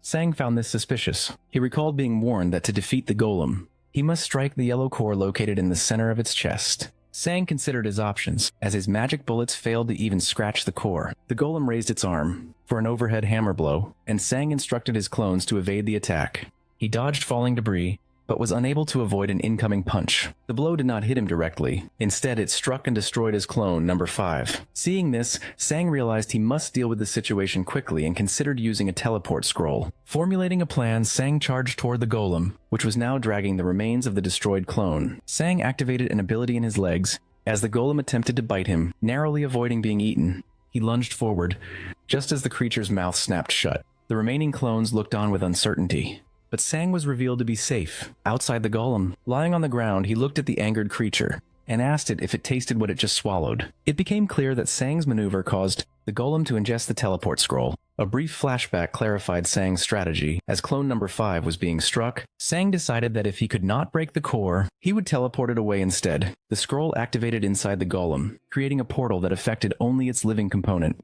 The core vanished and the golem was neutralized. With the golem defeated, Sang received a significant increase to his strength, vitality, dexterity, and mana. His clone skill also leveled up. He reflected that this particular skill had been stagnant for a long time compared to his others.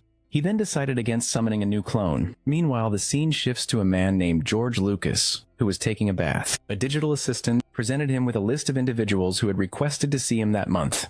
He became visibly distressed when he reviewed the list. He asked his assistant if any of the requests came from South Korean guilds, and the assistant confirmed there were none. George Lucas remarked that this was absurd and that things had changed. He instructed the assistant to reject all appointment requests and to proceed with the planned inauguration ceremony for his new academy. The scene changes again, focusing on a character named Baldy. He was approached by the man whom Sang had previously defeated. The man said that he had finally found Baldy after their last encounter. He asked Baldy how he had managed to escape from a group he called the Silver Moon Bastards. Baldy replied only that he had received help, without revealing his rescuer's identity. He then mentioned that their companion Chang Wan was tired. Suddenly, a knocking sound was heard at the door, which was then opened. A man identified as Kanjin entered and immediately struck a chubby man with his fist, sending him flying across the room. Kanjin then entered and asked who had attacked the members of Silver Moon in the hunting field. He warned the men present that they were the third group he had questioned, and that the previous two had claimed to know nothing.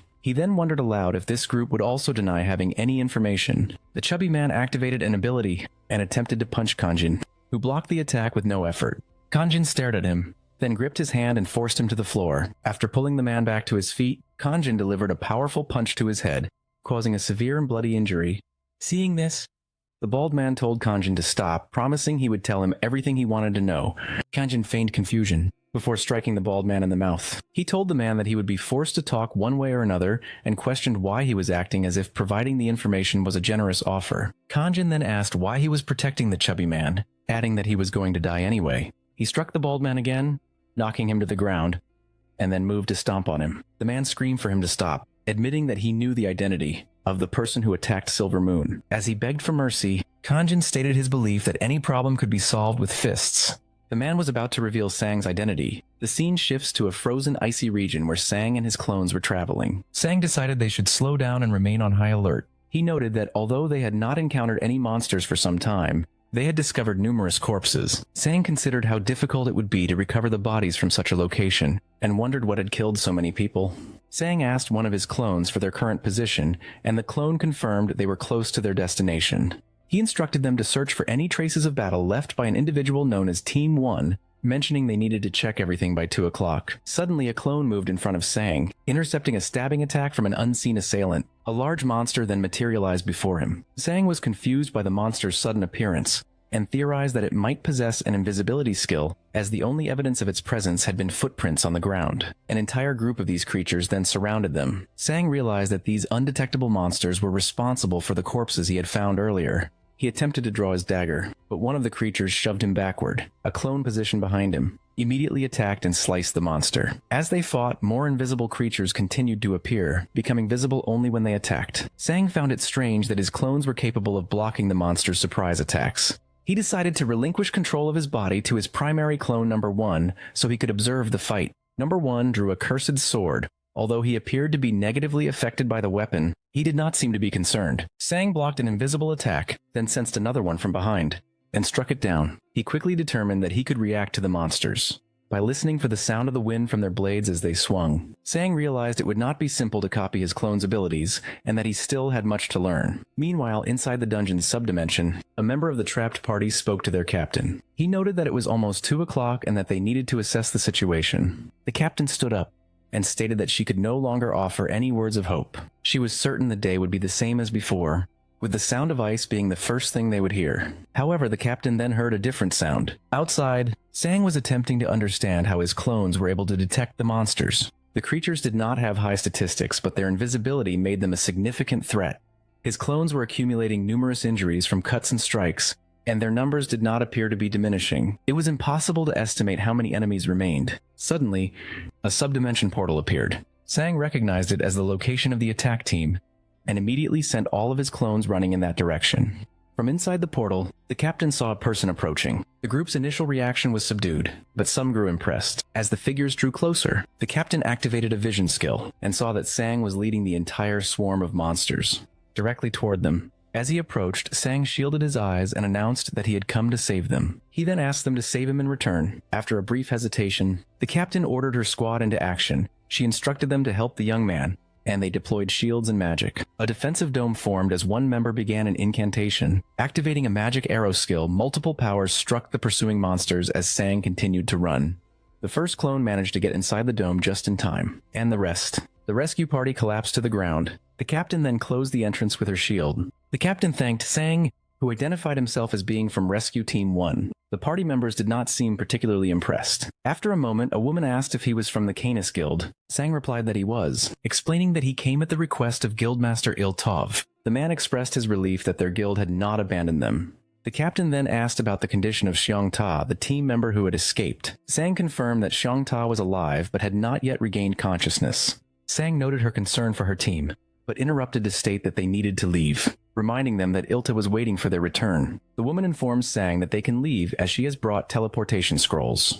Sang notices that one scroll is missing from the original 10 and asks about its whereabouts. The woman hesitates before requesting another favor from him. Sang asks what she wants, and she explains that one of their comrades died during the mission. She recounts that their group was ambushed. Their healer was killed first, followed by an older team member. The woman expresses her desire to retrieve the body of their fallen comrade, so she is not left behind. She explains that during the chaos of the ambush, they opened a portal to escape. However, an invisible monster slipped through and killed the person managing the teleportation, forcing the survivors to flee immediately. Sang understands her request and asks for the body's location. The woman opens a spatial dimension to show him the area. Sang assesses that the location is not extremely far, but retrieving the body will require dealing with monsters. Since he can use his clones for the task, he agrees to help, but establishes two conditions. First, he will abort the mission and withdraw everyone if he senses any risk of failure. The group agrees to this term. Second, he insists on handling the retrieval by himself. The others protest, questioning his decision to go alone. Sang clarifies that he will be using his clones, not his actual body, which surprises the woman. Meanwhile, while a man named Kenjin Ho is assaulting another man, Junmo, Kenjin Ho is aware of Sang's connection to Junmo's agents. He breaks Junmo's arm during the interrogation. Junmo was being tortured for refusing to reveal Sang's name, but Kenjin Ho finds a document containing the information. The paper identifies Sang as Zhang Sang-woo, a hunter from the GMA agency. With Sang's name and address now known, his enemies can target his family. They are also aware of his cloning ability and realize they must find his original body to defeat him. Kenjin Ho immediately sends his men to the address on the document. Unbeknownst to them, a woman is secretly observing the entire situation. She recognizes the attackers as members of the Silver Moon organization. The injured Junmo asks Kenjin Ho why they are pursuing Sang. Kenjin Ho explains that Sang defeated their crystal gathering team when Junmo feigns ignorance about the crystals. Kenjin Ho calls him stubborn. He accuses Sang of stealing their crystals and fleeing, framing himself and his group as the victims. The current situation was complicated. The woman with Sang had stolen a highly valuable pool, whereas Sang had only taken a bag of crystals. Despite this, she was now involved in the immediate danger. In the subdimension, the woman commented that Sang's cloning ability was unlike any she had seen before. Sang assured her that his clones were not illusions. He explained that she did not need to worry about their lives, as he could simply resummon them if they were destroyed. He then outlined his plan. Clones number 4 and 6 would wait at the door with a teleport scroll as a precaution. Meanwhile, he and clones number 2 and 3 would enter to retrieve the body and return. The woman expressed skepticism. The old man offered to help, but Sang declined, stating that it was his responsibility to ensure their safe escape. The woman then questioned his strategy, pointing out the inherent danger of using monsters to guarantee safety. Sang insisted that this was the plan and that its success depended on her trust. After a moment, she reluctantly agreed to follow his lead. Sang drew his cursed sword. For the past 6 months, he had been increasing his stats by consuming crystals, which had also granted him a new skill. This passive ability, called Monster Devour, gave him a 12% chance to absorb a portion of a monster's stats whenever he killed one. This was the primary method he used to increase his attributes, although he was not yet satisfied with his progress. Standing before the portal, Sang gave the command to open it. He observed that the portal was powerful enough to consume mana explosion. He then instructed clone number 4 to pass him a knife. After receiving it, Sang threw his sword and a container of demon venom through the portal. He issued a final instruction for everyone to evacuate immediately once the body was recovered. The woman then informed him that the monsters inside the dimension remained stationary, waiting for targets, which meant the ones he brought would also stay in their positions. With the plan set, Sang cracked his knuckles. As the portal opened, he gave the signal to advance and dashed inside. He immediately located the body and began moving towards it. He soon noticed a footprint alerting him to the presence of a nearby enemy. Outside, the remaining clones guarded the area and instructed the others to stay back. Some of the people offered to help, but the sister declined. She explained that their location was 40 kilometers from the main entrance, which meant Sang had to have a special method for traversing such a distance quickly. She affirmed that they needed to trust him. Inside, as Sang moved forward, a monster attacked him from the right. He blocked the strike instinctively, which seemed to surprise his attacker. This defensive maneuver demonstrated his growing ability to sense and react to attacks. However, he saw that a large group of enemies surrounded the woman's body. As he advanced on the location, one of his clones was struck from behind with a slash. Monsters began to approach from all sides, prompting Sang to use a specific strategy.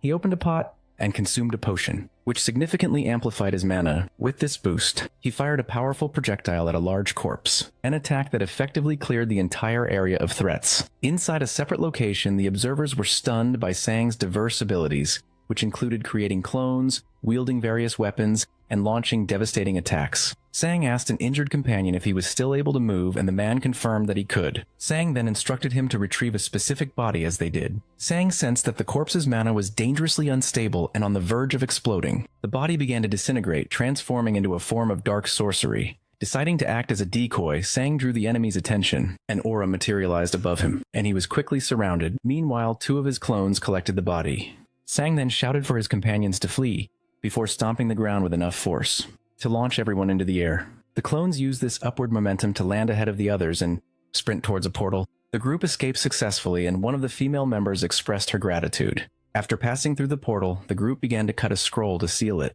An older man present warned them not to do it yet, pointing out that someone was still on the other side. Sang explained that it was only a clone, and that its survival could no longer be guaranteed. The clone, which appeared fully conscious, looked back at the group before they departed. As a result of the battle, Sang's Monster Devour skill had activated repeatedly. Through this ability, he absorbed the ice essence from numerous defeated creatures, which enhanced his strength, reflexes, mana, and resistance to cold. The scene changes to another location where an individual is slicing an apple. This person speaks to a man named Mr. Xiong Ta, informing him that the rescue mission was scheduled for that day, and might already be over. They urged him to wake up, at which point Mr. Xiong Ta's finger twitched. Back at the guild base inside the tower, a portal opened. Guild members ran towards it, anticipating the team's return. A hand emerged first, causing the onlookers to become frightened. A young woman recognized the person coming through as her brother, and overcome with emotion, and began to cry. Elsewhere, Sang regained consciousness in a chair. It was noted that this was the first time he had employed such a self-destructive tactic. His sister was with him, and attempted to maintain a composed demeanor. Xiongtai embraces a woman, telling her to be quiet and reassuring her that everything is now fine, though he also calls her an idiot. In response, she begins to cry. The woman explains that she was terrified and had been certain no one would be able to rescue them. She feels responsible for what happened to another woman during the incident, as they have their emotional reunion. A group of people watches them. Elsewhere, the man who had been hospitalized finally regains consciousness. Later, Sang is reviewing his stats when a clone appears and returns his sword. He is pleased to see that his attributes have increased significantly. Taewon then approaches and addresses him as Mr. Hunter, formally thanking him in Japanese. Sang replies that he only accepted the job for the high pay. Taewon dismisses this and promises that, from that point on, he will provide assistance whenever Sang needs it. He clarifies that Sang only needs to inform him of any problems. Sang later approaches Taewon to return a scroll that he did not use during the mission. Taewon initially tells him to keep any unused items from the expedition as his own. Sang refuses the offer, insisting that the scroll belongs to the guild and that he would feel wrong keeping it. Junmo then takes the scroll back. The sister expresses her surprise, remarking that Sang had apparently been present with them the entire time. Taewon explains that Sang remained stationary while using a familiar skill to control his creatures from a distance. The sister now believes the explanation, admitting she had previously thought it was a story made up to calm them down. Taewon observes Sang and contemplates how powerful he might become in the future. Outside, Sang remarks to Taewon that he will likely be busy now. Taewon confirms this, stating that he must check on everyone's health, and also make preparations for funerals. Sang's phone, which was inactive in sight, the dungeon, suddenly receives numerous notifications. He checks the messages and is shocked. to learn that Junmo has been abducted by members of Silvermoon. The message includes Junmo's current location, which is being tracked. Sang becomes visibly angry, informs Taewon that he needs to leave immediately. When Taewon asks why, Sang explains that Silvermoon has kidnapped Junmo. Taewon questions the motive, and Sang speculates it is retaliation for his earlier conflict with one of their members at the hunting field. Hearing this, Taewon retrieves a scroll from his jacket and offers it to Sang for his trip. Sang initially refuses, but Taewon insists, reminding him of his promise to provide full support. At the entrance to the Silvermoon Guild, a group of people is gathered and is waiting. Nearby, a young woman is watching the scene when someone calls out her name. A woman is apprehended by an unknown man, who questions her presence before she can be harmed. Sang emerges from a portal behind them. He acts quickly, choking one assailant, while two of his clones surround another with knives. The woman is stunned by the speed of the intervention, which takes place while a henchman can be heard struggling violently nearby. The woman urges Sang to stop, explaining that they need to get information from the man he is subduing. Complying, Sang ties up the assailant and asks for the captive's location. The woman informs him that Junmo was taken to the Silvermoon Guild's storage facility. Sang tells her to wait where she is, as he prepares to assemble his allies. Inside the storage building, Junmo is being held captive by a man named Kang Nguyen. Junmo has been repeatedly beaten. Kang Nguyen asks him why his group chose to interfere with their guild. As Junmo wonders if his associate Sang Woo will come to his rescue, one of Kang Nguyen's men reports that Sang Woo is abroad and will not be back for several hours. Just as the captors consider ordering food, a powerful blow strikes the door. The metal door is cut open from the outside and bursts inward. Sang enters and asks the men if they are from the Silvermoon Guild. Kang Nguyen expresses surprise, stating he had expected Sang's arrival to be much later. Some of his men who seem to know about Sang's abilities ask about his other masked companions, prompting Kang Nguyen to order them to capture the clones, while a weakened Junmo shouts for him to stop. Sang confronts the guild members with an expression of intense anger. The first man who attacks, met with an elbow to the chin that dislocates his jaw,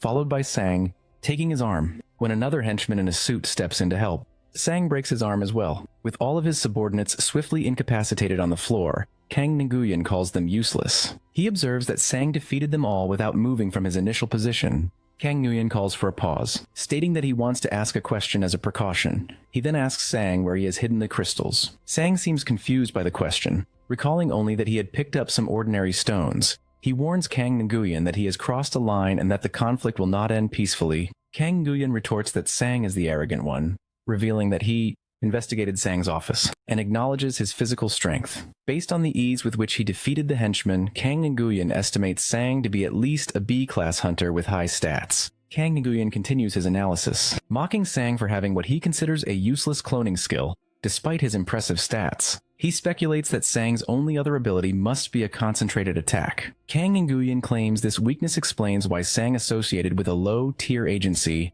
remarking that inferior individuals flock together. In response to the insults, Sang simply offers a call acknowledgement. Sang's clones arrive on the scene, immediately shifting the balance of the confrontation. The opposing group is now at a disadvantage. Kang Nguyen's subordinates become visibly nervous, and one of them reports that the men stationed at the rear have been defeated. Kang Nguyen replies that he was already aware of this, calling his subordinate an idiot. With his reinforcements, Sang is no longer outnumbered and holds a dagger. Kang Nguyen decides to use an invisibility skill. One of his men expresses confidence, stating that Kang Nguyen will surely win because only a user with a specific detection class could possibly counter such a stealth ability. While invisible, Kang Nguyen believes that conventional methods of sensing presence or auras are useless against his skill, which he thinks erases his existence completely. He moves to attack from behind, but he notices Sang's clones seem to be looking toward his position. Still, he is confident that Sang cannot detect him, and that the fight will end shortly, just as Kang Nguyen closes in. Sang orders his clones to seize him. The clones immediately captured a surprised Kang Nguyen, restraining him effectively. Sang then instructs some of his clones to transport the injured Junmo to a hospital. The scene transitions to a bar, or where Sang's college friends are having drinks. They are celebrating the beginning of their third year. One friend comments on the fact that it is still just the three of them, asking if none of them plan to find a girlfriend. Another friend who wears glasses then asks if anyone has seen Sang Woo, mentioning that no one has heard from him in a while. They confirm that Sang Woo changed his number and is not responding to messages. A third friend reveals he heard that Sang Woo is now working as a hunter. The news surprises the others, who find it difficult to reconcile the idea of the nice-seeming Sang Woo killing monsters. One friend suggests that they simply have never seen Sang Woo truly angry. He asks the friend who was Sang Woo's former neighbor if he ever saw him lose his temper. The neighbor recalls an incident from when they used to walk home from school together. He explains that he was mugged by a group of gangsters. When Sang-woo arrived, the friend told him to leave for his own safety. Instead, Sang-woo came back and headbutted one of the attackers. The friend clarifies that Sang-woo did not save him. They were both beaten up. He also learned later that Sang-woo had been targeted by the same group before. The friends remark on Sang-woo's character, noting that despite his calm demeanor, he would charge forward without thinking when provoked. The friend concludes that Sang-woo was tolerant when targeted himself, but became aggressive when his friends were threatened. Back in the present, a shocked Kang Nguyen asked Sang how he was able to detect him. Sang notes Kang Nguyen's confidence in his ability, and then explains that he had just finished fighting a group of monsters that used the exact same skill. Sang reminds Kang Nguyen of his earlier insults, recalling that Kang Nguyen had dismissed his skill as trash and warned him against coming here. After the battle at Odin's Tower, Sang's statistics showed a significant increase, with nearly 10 points added to each stat and his cold resistance rising to 19. He acted decisively, throwing one of his opponents a considerable distance. His clones reported that one enemy had escaped but that all the others had been subdued. Sang instructed them to take Junmu to the hospital for treatment, telling him not to worry. Nearby, the defeated Kang Nguyen struggled to get up. He thought about the official report which listed Sang's strength at only 19, a number that was clearly inaccurate given the current circumstances. He also noted that Sang's clones were formidable, realizing that being caught by even 2 of them would be decisive. Convinced that such a large increase in stats was impossible without an external aid, Kang Nguyen scanned his opponent and noticed a potion in Sang's pocket. Kang Nguyen managed to stand and addressed Sang, admitting that he had underestimated him and had not expected such a response. He stated that he would not make that mistake again, and that he would demonstrate the power of a true Class B hunter. His own stats were revealed to be 25 in strength and 35 in reflex. He declared that Sang had not yet seen his full capabilities, and rushed forward to attack. Sang simply stated that he had no interest in seeing everything a man had. While advancing, Kang Nguyen realized his movements were being detected. He concluded that however unlikely it seemed, they were sensing the air currents around him. To counter this, he began to move in a way that stirred up the air, creating a noisy environment to mask his position. Sang observed that his opponent's speed would now make it more difficult to react. Despite the chaotic movement, Sang turned and blocked an incoming attack. He then struck Kang Nguyen on the head, calling him an idiot. Sang explained that the resulting smoke and dust made his opponent's position even easier to see. Kang Nguyen was knocked to the ground, where he began laughing maniacally. Sang asked what was so amusing. He then discovered that during the exchange, Kang Nguyen had managed to steal the potion from his pocket. Kang Nguyen held it up, explaining that he knew something was unusual about Sang's stats, and asked if the potion was the source of his power boost. Sang advised him that it would be better not to drink the potion. Kang Nguyen ignored the warning and consumed the entire vial. His strength stat began to rise rapidly, climbing from 29 to 37, and then to 51, causing the ground beneath him to crack. Empowered, Kang Nguyen told Sang that he could no longer hear him because his own strength was now too great. In response, Sang told him not to place blame on him for the consequences. Sang noted internally that his opponent's strength had more than doubled, a feat beyond even a top-tier potion. Kang Nguyen then demanded that Sang reveal the creator of the potion, promising in return to let him walk away with at least 2 arms. Sang observed his opponent having already sent clones 4 and 6 to the hospital. Now only he and clones 2 and 3 remained to confront the man named Kang Nguyen. The 2 made eye contact, and Kang Nguyen immediately charged forward. Sang moved to intercept him, but Kang Nguyen's powerful advance knocked down the clones. Sang attempted to slash with his sword. The Kang Nguyen struck him first, leaving him unsteady. Kang Nguyen then asked Sang if he understood his mistake, revealing that he had done more than just read Sang's statistics. He informed Sang that his family was also being targeted. The scene then briefly cut to Sang's parents at home, where an unknown person had just knocked on their door. Back in the fight, Kang Nguyen stabbed Sang repeatedly, inflicting numerous cuts. The force of the attacks was strong enough to drag Sang across the floor, as 2 more opponents appeared from behind. The clones moved to engage them. Sang, bleeding onto his blade, retaliate with a powerful swing that sliced Kang Nguyen's sword in half. Furious, Kang Nguyen activated a skill and punched Sang directly. The blow threw Sang backward, causing him to crash into a wall on the other side of the room. At the same time, another clone was struck in the stomach. Kang Nguyen dodged an attack from behind, countered with a strike to his attacker's jaw. While this occurred, Sang began to feel the effects of a potion he had consumed earlier. His friends, watching from a safe distance, commented on Sang's overconfidence. Sang told them to be quiet, asserting that he would win. He then asked Sang if he had a backup plan, but Sang only instructed everyone else to find cover. Kang Nguyen seemed annoyed by Sang's refusal to surrender and questioned why he continued to fight. Sang was biding his time, waiting for the potion to take full effect. Kang Nguyen pulled out his phone and told Sang he would order some photographs to clarify the situation. He spoke into the phone, asking his subordinates if they had arrived at the location, and instructing them to cut off their target's fingers and send him the pictures. Suddenly, Kang Nguyen lost control of his arm and dropped the phone. He collapsed to the ground as his body began to take on a melting slime-like appearance. Sang remarked that the potion was finally working. The substance was causing Kang Nguyen's muscles to dissolve, leaving him confused and weak. Sang reminded Kang Nguyen that he had warned him not to drink it. In a panic, Kang Nguyen scrambled for his phone, intending to call for reinforcements and have them bring Sang's parents as hostages. With his arm visibly deteriorating to skin and bone, Kang Nguyen threatened that Sang's parents would die if he did not receive an antidote. However, a voice from the active call on the phone interrupted him. The person on the other end reported that Kang Nguyen's men had attacked the wrong family and had run into the Canis Guild. A large bearded man from the guild had defeated all the intruders. It was this man who had knocked on the door of Sang's parents, while holding a man in one arm. Sang's father inquired about his son's condition. Sang confirmed that he was unharmed. The men outside still showed an intention to fight, but at that moment a man named Kang Nguyen received a phone call. After looking at his phone, Kang Nguyen began to scream, as his body appeared to transform into a zombie-like state, without any action from Sang. Sang grabbed the transformed Kang Nguyen and advised him to conserve his energy just to breathe.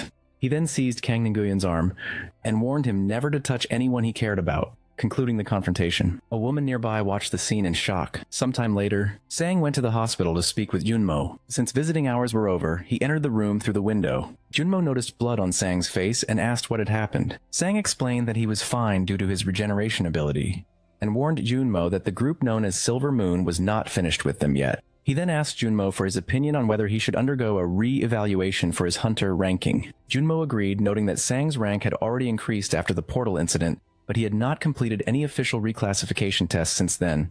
Sang explained that he previously had no interest in power itself, as his only goals were to become strong enough to protect his loved ones and to pay for his sister's hospital bills. Junmo asked what had changed his mind. Sang reasoned that if he held a higher classification like A rank, Silver Moon would not have dared to attack them or the JM agency office. This was why he now sought a higher rank. Junmo agreed it would be great for the agency's publicity, but cautioned that it would also attract significant attention and could lead to more frequent confrontations. Sang confirmed that his decision was final. The scene shifts to Sang arriving at a facility to retake his evaluation. An evaluator named Sang Woo, who possessed a cloning skill, asked Sang if he had come alone, remarking that the test was normally taken by a group. Junmo had previously explained that lower-ranked hunters are tested in groups because monsters are typically stronger than a hunter of the same rank. But Sang's abilities were an exception. Sang simply informed the evaluator that he had always operated alone.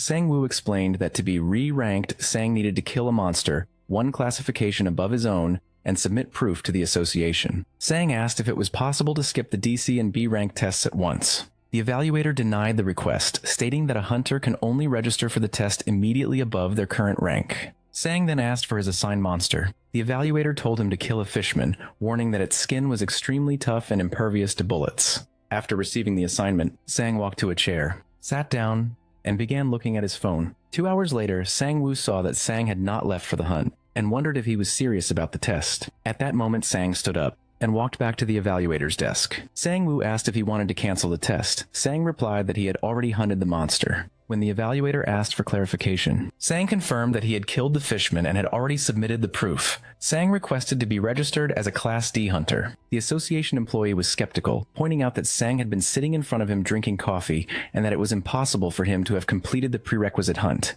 The employee, who had not seen Sang leave the building, was unaware that one of Sang's clones had gone to the hunting ground. He told Sang to check the confirmation himself, as it had already been sent by the hunting ground. The employee then reluctantly checked the system, and found official confirmation that Jang Sang-woo had successfully hunted a number 5 fishman. Confused by the result, the employee called the hunting field to verify Sang's activity. The staff on the other end confirmed that Sang had indeed hunted and killed a monster there. The employee wondered aloud if the system had malfunctioned. Sang, who had been waiting patiently, asked if there was a resolution. The employee, privately suspecting some form of deception, agreed to process the rank upgrade. The employee officially promoted Sang to Class D, but informed him that he would report the unusual circumstances of the test. In response, Sang immediately asked to be registered for the Class C evaluation. Later at night, a girl was walking with a bag of crystals while talking to Sang. She apologized to him, admitting that it was her fault JM had been attacked. She then confessed that she was the one who had stolen the crystal jewels from the field. Upon hearing her confession, Sang's expression grew serious. The girl became frightened, questioning why she had told him the truth after witnessing his previous actions. However, Sang reassured her, stating that the blame was not hers, but belonged to those who had tried to harm him and his family. He told her not to worry. He clarified that the matter of the stolen crystals was an issue between her and Silver Moon, and that he would not get involved. He also noted that she was unaware of what Silver Moon and Haesong had done to her.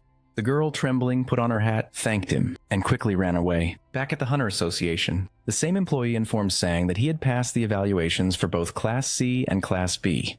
Sang stood up and stated that he was finished for the day. Surprised, the employee repeated his words as a question. At that moment, another official arrived and commented that Sang had finally done it. The first employee asked if he knew Sang, and the second man confirmed that he did, identifying Sang as the individual with the unique permission to enter multiple hunting fields at once. The second official elaborated, mentioning the doctor who had evaluated Sang's skill. He recounted that the doctor was so deeply affected by what he saw that he told everyone about the unique ability. The official remarked that it was strange Sang had not ranked up until now. He predicted that the news of a hunter advancing from Class E to Class B in a single day would cause a major stir in the hunter community. A week later, newspapers were filled with stories about the hunter nicknamed Clanudo. The reports detailed his unprecedented promotion from Class E to Class B in one day, calling it the fastest rank up in history. The public learned that his clones were real entities, not illusions. During this time, Sang received a payment of $5 billion. Sang was shocked by the sum of money. Taewon explained that it was his payment for a successful mission. Sang protested that the amount was too much. Taewon clarified that while he had initially framed the request as a favor, it was a formal job. He insisted Sang accept the payment, arguing that no one else would have taken the mission, and the problem would have remained unresolved without him. Taewon concluded by inviting Sang to visit the guild in the future. Sang collapsed to the ground, overwhelmed with relief. He realized his financial concerns were resolved, and that he now possessed enough money to care for his sister. He decided he would use the funds to hire the S-rank healer known as Bless. Sang imagined his first meeting with the healer, picturing himself grabbing the man's legs and begging with such intensity that the healer would be compelled to accept the job. Meanwhile, the leader of the Silver Moon Guild was angered by Kang and Guyon's defeat. He questioned the strategy of seizing all of the YOLO Guild's assets, as it left them with no one to process their crystals. The leader resolved to destroy the incriminating documents to conceal their activities. At that moment, a woman named Yang Jue Chaeol appeared. She commented on the leader's strength and accused a person named Chicago of stealing a stash of items. The Silver Moon leader suggested there had been a misunderstanding and proposed a conversation, but he simultaneously attacked her with a punch. She parried the blow with her claws. At the Canis Guild office, Junmo met with Taewon and other members. He thanked Taewon for sending agents to protect Sang's family. Taewon correctly deduced that Silver Moon was the attacking party. Junmo confirmed this and stated that he did not consider the conflict to be over, especially with the involvement of Kenjin Ho. Taewon acknowledged Kenjin Ho as the vice leader of Silver Moon and recalled that Sang had left Kang Nguyen in a permanently incapacitated state. It was then revealed that Yunmo had previously managed Kang Nguyen when he worked at the Haesong Guild. The connection between the Haesong and Silver Moon guilds was already well known. Yangdu Chaeol then arrived at the Canis Guild office. She reported that the members of Silver Moon, whom she called bastards, were manufacturing crystals and jewels to supply the Haesong Guild. She handed over files to Junmo as proof. She greeted Junmo, stating she had heard a lot about him and referred to him as a crazy man. In response, Junmo mentioned he was aware she had recently visited Silver Moon.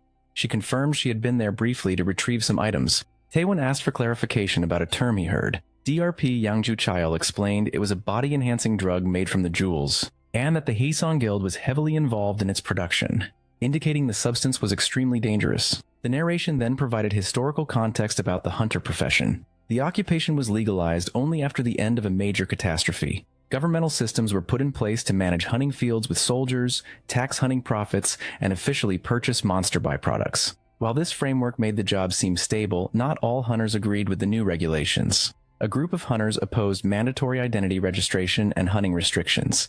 These individuals formed their own clandestine society, operating in secret and using illegal weapons to protect their income. It is revealed that Yangju Chil is a member of this underground society. The scene shifts to her arriving at a bar with a large quantity of crystals. The bartenders were visibly shocked by the immense amount she had brought with her and advised the woman against retrieving the items. She smiled and explained that she had found them left at the station. In response, Sang frowned. Suddenly, a group of men appeared and approached a woman named Wu Haiyan, informing her that she was to come with them. The men were likely from a guild. Wu Haiyan attempted to ask the bartender for help, but he refused, explaining that the men were threatening his family. At that moment, another individual stepped forward to intervene. One of the men questioned the newcomer's identity and his formal attire. The newcomer confronted the man and told him to back off. When the man tried to reply, he was punched in the jaw. As he began to retreat, he noticed that Sang had arrived at the scene. The narrative then shifts to a flashback. In the past, Sang had informed Wu Haiyan that he would assist her now that she was part of the GM agency. He instructed her to attempt to sell the crystals she had collected, predicting that their opponents would take the bait. The scene changes to an undisclosed location, where the master of the Haesong Guild, a man named Shin, was being searched by guards. He was informed that he had 10 minutes. He laughed as the door was opened for him. Inside, he met a woman known as the Oracle. She acknowledged his presence, and Shin asked if his arrival was unexpected or if she was toying with him. She stated that she knew what he wanted and her answer had not changed. She advised him to give up and be satisfied with his current life. Shin became angry, reminding her that she had once prophesied that all powerful people would one day bow to him. The Oracle explained that his fate had been drastically altered because of another individual's influence. Shin demanded to know who had interfered with his destiny, but she claimed to have no knowledge of their identity. The scene returns to Sang, who was questioning one of the captured men. Sang held up a phone and demanded the password. Calling the man a fool, the captive refused to cooperate, stating that he would rather die. Sang assured the man he would not be killed, but instead be handed over to another group of menacing-looking individuals who were also present. The captive began to sweat nervously. Meanwhile, Shin Jin-wook, the leader of Haesong's Team 1, received a call. The caller reported that he had secured the crystals, and Shin Jin-wook instructed him to take them to Factory 3. He then asked why the caller's voice sounded strange, but the man on the phone claimed everything was fine and that his team was heading to the factory now. Shin Jin-wook concluded by reminding him to monitor the DEP production. Sang had been listening to the entire phone conversation. He remarked that everything was going perfectly and then demanded the captive reveal the factory's location. The man protested that he would be killed if he told him. In response, Sang addressed the group of menacing men, announcing that the captive wanted to go with them. At this, the men drew their knives. After this threat, the captive provided the factory's location. Sang then instructed Wu Haiyan to send the address to a person named Junmo. She thanked Sang for his assistance, but he showed little reaction. A woman approaches Sang and asks him to play a game. She mentions having seen news about the Clanuto and asks if this is the reason his companions all look the same. Sang confirms this, and the woman asks if he was paying attention and if he knows her name. He replies that he does, identifying her as the potion maker. The woman Kim Woo-hyan playfully pretends to choke him, before asking where his clones are. Sang explains that they are busy as he had left them to have a barbecue while he ran errands. Upon receiving the audio from Sang's conversation, Junmo recognizes the voice of Shin Jin-wook, the individual behind their recent problems. This confirms for both of them that Shin Jin-wook and his associates are involved. Kim Woo-hyan explains that there are 5 crystal suppliers for the Haesong Guild. With Silver Moon taken down, Redtail and other guilds, all at least rank B, still remain. Junmo questions why they do not target Haesong directly, as selling crystals is illegal. She acknowledges the idea but points out the difficulty, as Haesong is led by the strongest hunter in Korea.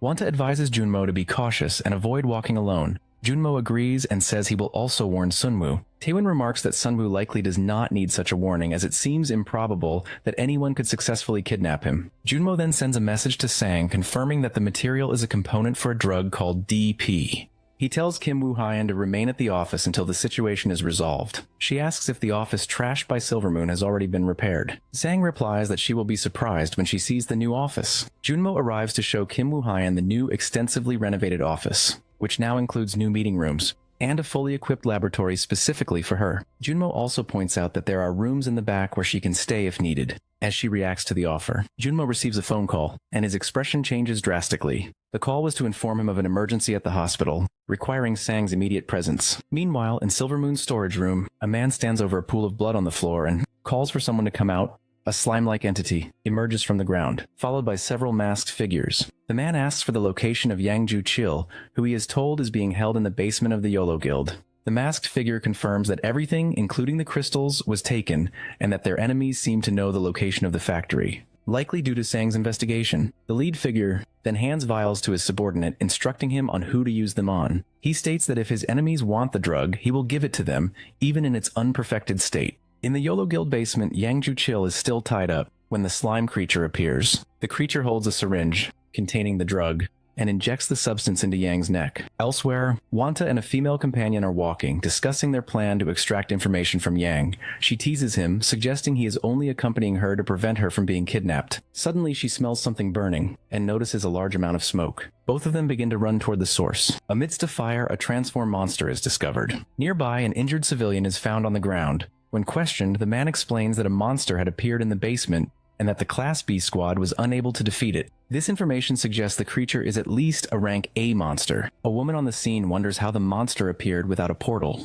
She then recognizes a distinct scar on its face and identifies the creature as Yangju Chill. In a separate location, Kongan is in a hospital bed in a weakened state. A masked individual appears and prepares to inject him with a substance. A woman carrying a digital panel confronts the intruder, telling him he will not be allowed to do as he pleases. The masked man vanishes and reappears beside her, threatening to use the injection on her instead. Just then, Sang arrives and strikes the man with a shoulder tackle to the chest. Meanwhile, the battle against the monster, Yangju Chill, rages on, causing explosions and destroying buildings. The fighters are perplexed because they knew Yangju Chill is a strong rank B hunter, not a rank A monster. One of the women recalls a past conversation about a substance called DEP, which was used for body enhancement. Seeing the transformed Yangju Chill, she realizes the connection and deduces that their enemies are likely targeting the Silver Moon Guild. This means Kongan is also in danger at the hospital. It is revealed that Siana, the woman with the digital panel, had contacted Junmo, who in turn alerted Sang, enabling his timely intervention. During the fight, the monster roars. A female hunter summons a creature resembling a nine-tailed fox, which fires an energy projectile that pierces the monster's chest. The creature retaliates with a punch, but another fighter named Wanta severs its arm before it can land the blow. The monster attacks again, revealing a cybernetic arm, and uses a powerful move to knock both hunters back.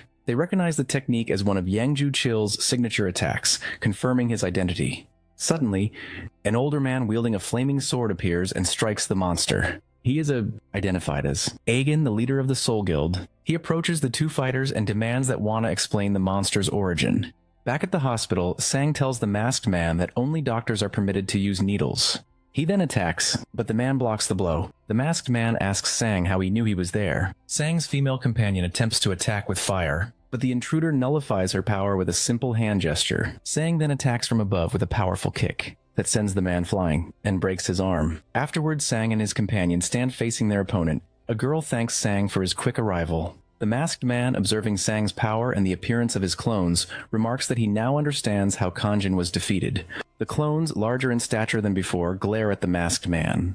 He acknowledges that Sang is trying to provoke him into a fight, but states that he is not foolish enough to engage all of them. As he disappears, he promises to see Sang again, adding that a person named Vegas is moving towards Sang's sister, who is in the mana absorption intensive unit. The threat against his sister causes Sang to react angrily. Following this confrontation, the recent monster outbreak in the city is officially resolved by the leaders of three guilds, Sol, Yolo, and Kanis. A man named Gun tried to inform the public that someone named Haesong was responsible, but his claims were dismissed. The official story became that a simple containment breach had occurred, absolving Haesong of any involvement. Another individual also attempted to reveal the truth, but their efforts were futile. Investigators later located the crystal's original position, but the site was deserted upon their arrival. The DEP production facility was also found completely empty. For a time, humanoid monsters were reported appearing throughout the city, but they were consistently defeated. Eventually, the sightings stopped and the public forgot about the incidents, leaving the matter as an unsolved mystery.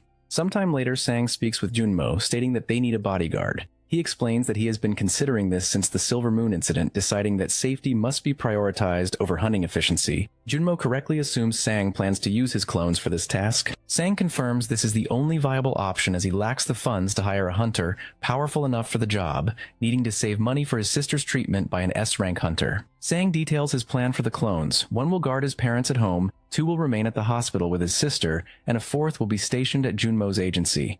2 additional clones will be dedicated to continuous training and exercise. This leaves the original Sang free to act independently. When Junmo asks about the 7th and final clone, Sang reveals he has dispatched it to a familiar location, the Canis Guild's training grounds in Odin's Tower. Inside the tower, the clone uses a megaphone to announce its presence, luring out nearby monsters. Invisible creatures begin to charge at its position, followed by the appearance of a horde of monsters identified as Spawn V30. In response, the clone consumes a potion, which causes a large explosion. The scene shifts to the opening ceremony for the Korean branch of the Hunters Academy, led by its president Haksu. The Academy's stated mission is to support low-rank hunters by providing free skills training and methods to increase their item drop rates.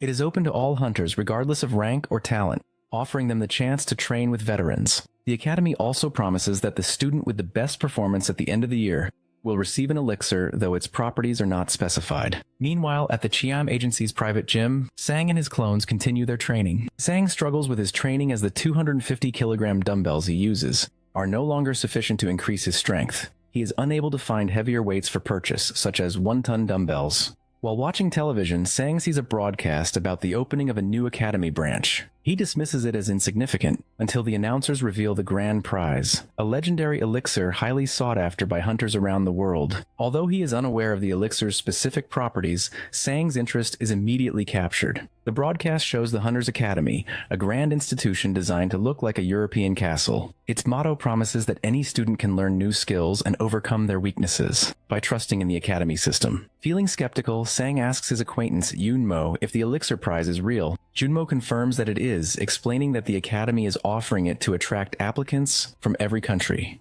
Sang finds it strange that a mere academy branch would possess such a rare item. Junmo corrects him, stating that the institution is significant because it was founded by George Lucas, who was known as the only jumper. Sang remains puzzled as to why George Lucas, the owner of one of the world's largest corporations, would establish an academy and give away an elixir. Junmo agrees that the motive is unclear, but speculates it is an effort to reduce the power gap between low-rank and high-rank hunters.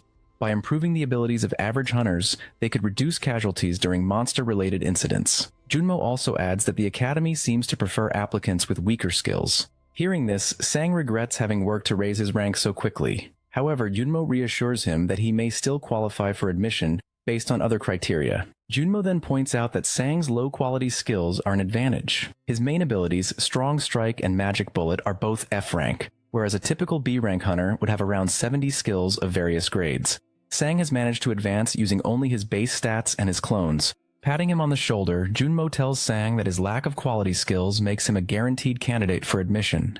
When Sang asks him to stop, Junmo mentions a donation-based admission system. Sang asks for more details, and Junmo reminds him of the prize money he won from the Canis incident. Sang considers the cost, believing that even 5 billion won would be a worthy price to cure his sister with the elixir. Later at an event, the Academy's president gives a speech. He publicly acknowledges Sang, stating it is an honor to have him. Embarrassed, Sang replies that he is not special, but the president praises him and reveals that Sang donated 2.5 billion won to the school. Sang thanks him, but privately feels the situation is suspicious, as if he simply bought his way in. He reaffirms to himself that he would pay up to 10 billion won to acquire the elixir. Around him, other guests whisper, identifying him as Zhang Sang-woo, the clone user, and wondering if he is a clone. Sang ignores them, thinking that with his current level, he is confident he can reach the end of the competition. The director announced that 2 B-rank hunters would be enrolling in the academy that year. Sang learned that the second B-rank hunter's identity was confidential, but that this individual was supposedly as famous as he was.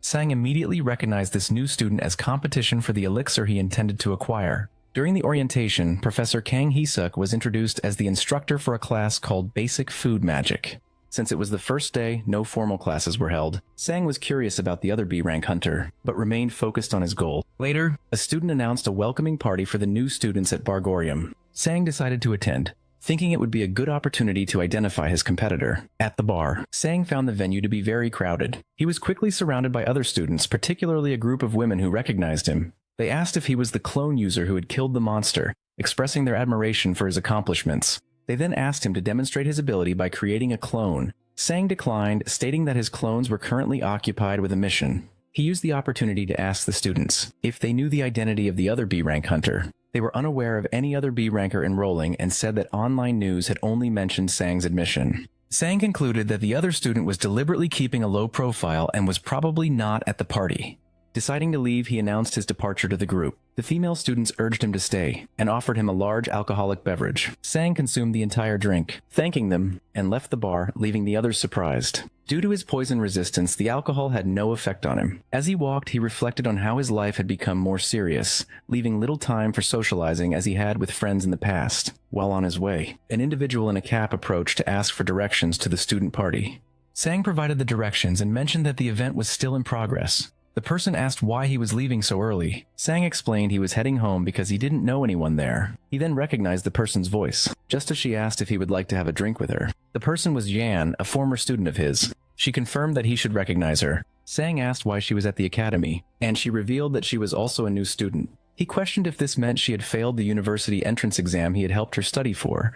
Jan avoided answering, instead commenting on the cold weather and reiterating her desire for a drink. Sang understood that he needed to stay and have a drink to obtain the information he wanted. The woman requested a drink, and Sang asked about her test results, suggesting that she had failed. She denied this, clarifying that she had successfully passed her exam. Confused, Sang asked why she was at the academy if she had passed her university entrance. She explained that becoming a hunter was her real dream, and she had only applied to university to satisfy her parents' wishes. Her personal goal was always to get a hunter's license after graduation. The new academy provided her with an opportunity, and she managed to convince her parents to let her enroll despite their concerns. They warned her it was dangerous, but she persisted until they agreed. She then asked Sang to explain his own reasons for being at the academy, addressing him as professor.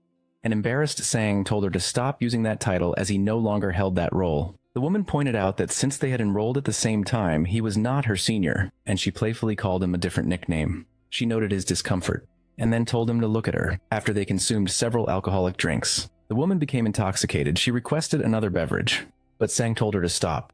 She was resting her head on the table when she suddenly looked up and asked for his new phone number. Upon receiving it, she expressed her satisfaction, stating that he now had no excuse not to contact her, before promptly losing consciousness. Sang proceeded to pay the bill for their drinks. Sometime later, the woman regained awareness and found herself being carried on Sang's back. Confused, she asked why she was on his back, whether she had fallen asleep, and if they were heading home. Sang confirmed she was awake, and explained that she had fallen asleep at the counter. The woman complained of feeling dizzy and unable to walk, so she held on to Sang as he carried her. While on his back, she asked why he had not contacted them over the past few months, adding that he could have found a way even with a different phone number. She confessed that she had initially planned to strike him out of anger, but she could not bring herself to do it after seeing him.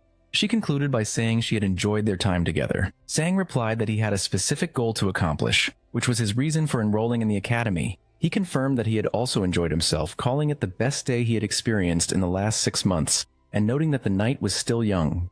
He elaborated on his recent actions, describing himself as fundamentally lazy. He was afraid his determination would fade if he continued his old lifestyle, which would lead him to repeat the same mistakes and regrets, believing that people do not change easily. He severed all of his past relationships to maintain his focus. He then assured her that she was still important to him and handed her the cap. As they arrived at her home, the woman admitted that she had misunderstood his intentions. Sang told her to put on the cap and said that he would forgive her this time. As he turned to leave, she warned him that she would not forgive him again. A man named Shin contemplates the significant impact Sang is having on the world. Nearby, a person in a white mask apologizes, reporting that the Nudo clone was stronger than anticipated and calling the clone a bastard. Shin muses to himself that the person in question was Zhang Sang-woo and that he should have asked for an autograph. Another individual appears to be beside Shin, asking why the lights were turned off. Shin ignores the question about the darkness and instead asks if all preparations are complete. He informs the person that they will start at the academy the following week, demanding results that justify the effort it took to enroll them. The individual confirms his understanding. This person is revealed to be Shin Junyum, Shin's son. He promises his father that he will not disappoint him. Shin then instructs his son to acquire the elixir. A week later at the academy, Sang's class is preparing to learn elemental magic. A female classmate is already in the room when the professor arrives. He announces that their first lesson will be the fireball skill, which he describes as a versatile and popular type of magic. Sang, focused on the lesson, internally questions whether he needs to learn this kind of magic. He recalls learning the strong strike skill through physical action and wonders how they will be taught a magic ability. And that's it, the story ends right here. So tell me, what did you think about this manhwa? Be honest. Drop your rating from 0 to 10 down in the comments. If you enjoyed the recap, don't forget to smash that like button and subscribe to our channel for more videos. Subscribe for more crazy stories like this one. You